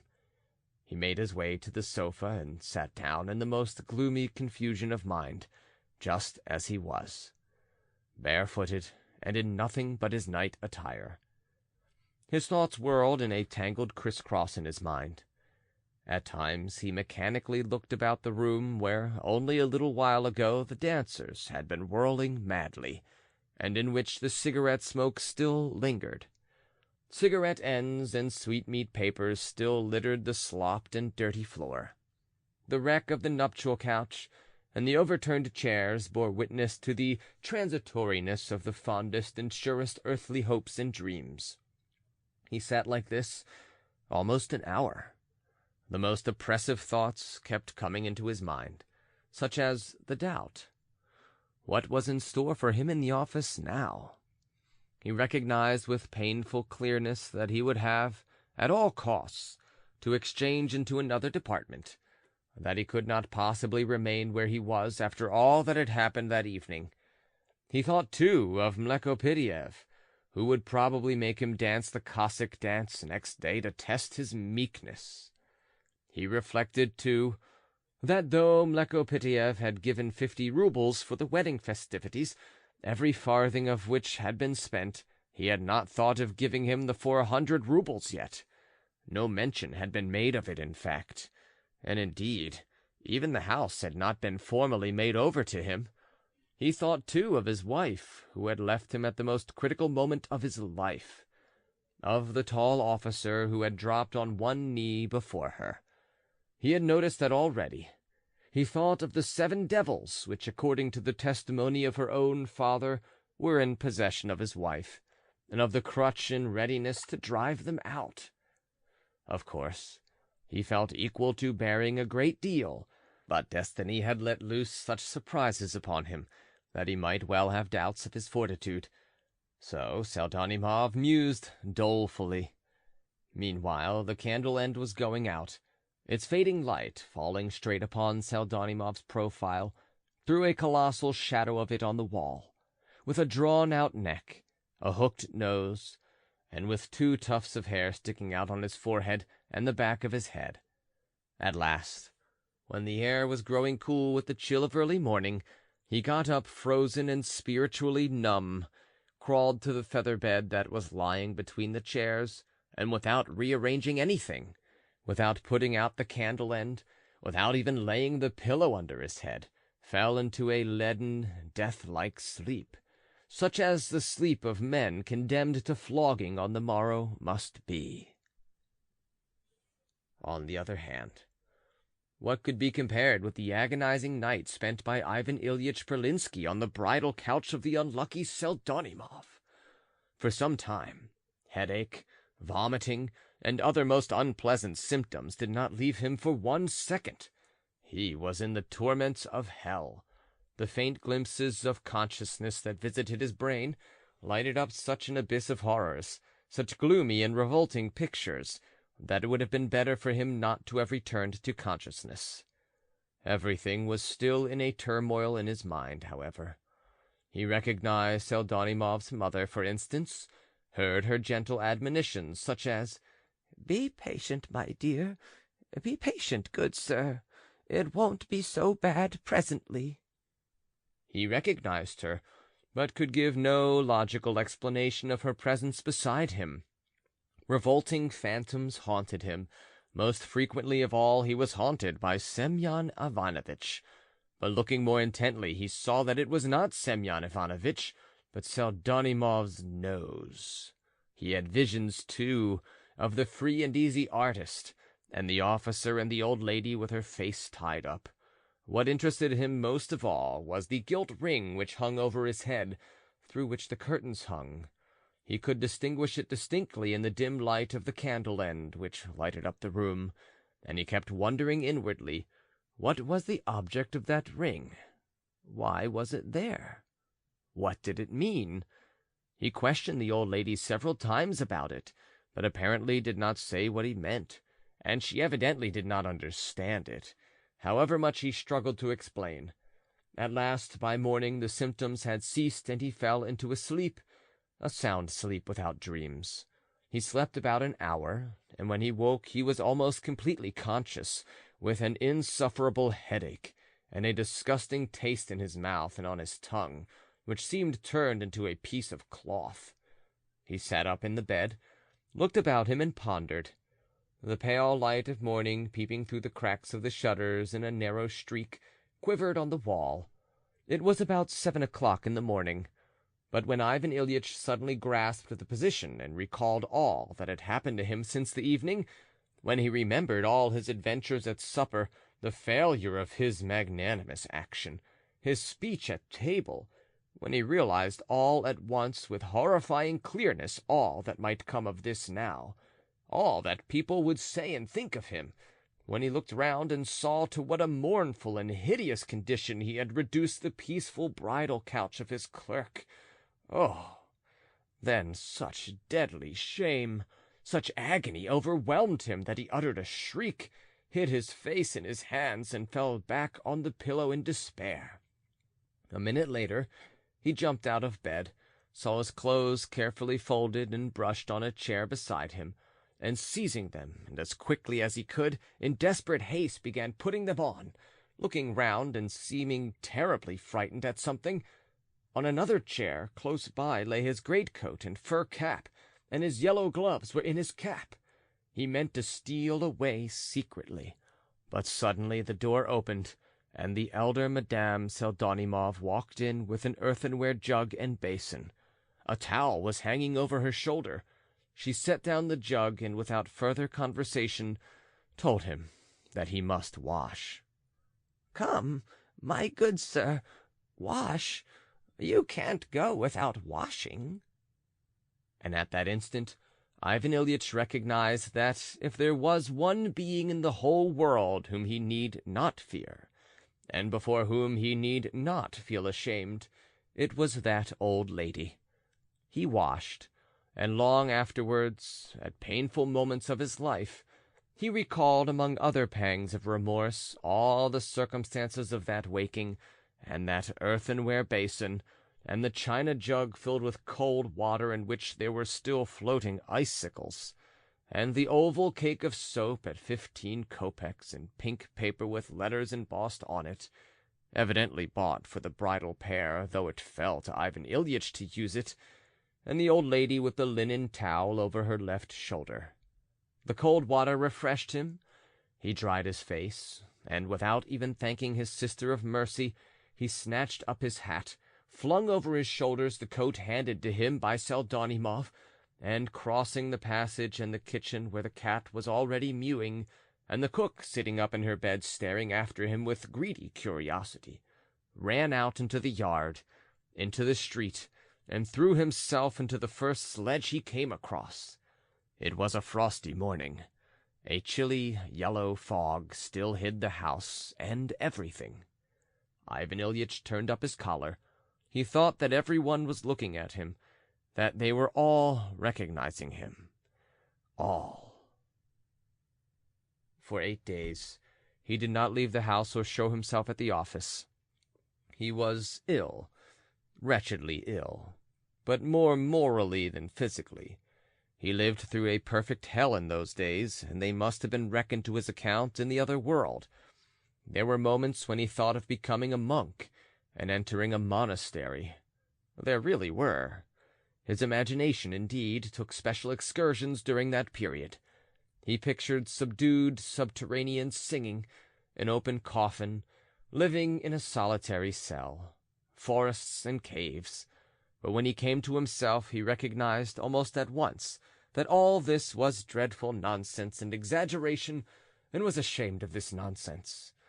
Then began attacks of moral agony on the theme of his existence manquée. Then shame flamed up again in his soul, took complete possession of him at once, consumed him like fire, and reopened his wounds. He shuddered as pictures of all sorts rose before his mind. What would people say about him? What would they think when he walked into his office? What a whisper would dog his steps for a whole year, 10 years, his whole life. His story would go down to posterity. He sometimes fell into such dejection that he was ready to go straight off to Semyon Ivanovitch and ask for his forgiveness and friendship. He did not even justify himself. There was no limit to his blame of himself. He could find no extenuating circumstances, and was ashamed of trying to. He had thoughts, too, of resigning his post at once, and devoting himself to human happiness as a simple citizen, in solitude. In any case, he would have completely to change his whole circle of acquaintances, and so thoroughly as to eradicate all memory of himself. Then the thought occurred to him that this too was nonsense, and that if he adopted greater severity with his subordinates, it might all be set right. Then he began to feel hope and courage again. At last, at the expiration of 8 days of hesitation and agonies, he felt that he could not endure to be in uncertainty any longer, and un beau matin he made up his mind to go to the office. He had pictured 1,000 times over his return to the office as he sat at home in misery. With horror and conviction he told himself that he would certainly hear behind him an ambiguous whisper, would see ambiguous faces, would intercept ominous smiles. What was his surprise when nothing of the sort happened? He was greeted with respect. He was met with bows. Everyone was grave. Everyone was busy. His heart was filled with joy as he made his way to his own room. He set to work at once with the utmost gravity. He listened to some reports and explanations, settled doubtful points. He felt as though he had never explained knotty points and given his decisions so intelligently, so judiciously as that morning. He saw that they were satisfied with him, that they respected him, that he was treated with respect. The most thin-skinned sensitiveness could not have discovered anything. At last, Akim Petrovitch made his appearance with some document. The sight of him sent a stab to Ivan Ilyitch's heart, but only for an instant. He went into the business with Akim Petrovitch, talked with dignity, explained things, and showed him what was to be done. The only thing he noticed was that he avoided looking at Akim Petrovitch for any length of time, or rather, Akim Petrovitch seemed afraid of catching his eye. But at last Akim Petrovitch had finished and began to collect his papers. "And there is one other matter," he began as dryly as he could. "The clerk Pseldonimov's petition to be transferred to another department. His Excellency Semyon Ivanovitch Shipolenko has promised him a post. He begs your gracious assent, your Excellency." "Oh, so he is being transferred," said Ivan Ilyich, and he felt as though a heavy weight had rolled off his heart. He glanced at Akim Petrovitch, and at that instant their eyes met. "Certainly, for my part, I will use," answered Ivan Ilyich. "I am ready." Akim Petrovitch evidently wanted to slip away as quickly as he could, but in a rush of generous feeling, Ivan Ilyich determined to speak out. Apparently some inspiration had come to him again. "Tell him," he began, bending a candid glance full of profound meaning upon Akim Petrovitch. "Tell Pseldonimov that I feel no ill will. No, I do not. That, on the contrary, I am ready to forget all that is past, to forget it all." But all at once Ivan Ilyich broke off, looking with wonder at the strange behavior of Akim Petrovitch, who suddenly seemed transformed from a sensible person into a fearful fool. Instead of listening and hearing Ivan Ilyich to the end, he suddenly flushed crimson in the silliest way, began with positively unseemly haste, making strange little bows, and at the same time edging toward the door. His whole appearance betrayed a desire to sink through the floor, or, more accurately, to get back to his table as quickly as possible. Ivan Ilyich, left alone, got up from his chair in confusion. He looked in the looking-glass without noticing his face. "No, severity, severity, and nothing but severity," he whispered almost unconsciously, and suddenly a vivid flush overspread his face. He felt suddenly more ashamed, more weighed down than he had been in the most insufferable moments of his 8 days of tribulation. "I did break down," he said to himself, and sank helplessly into his chair. End of An Unpleasant Predicament. The end.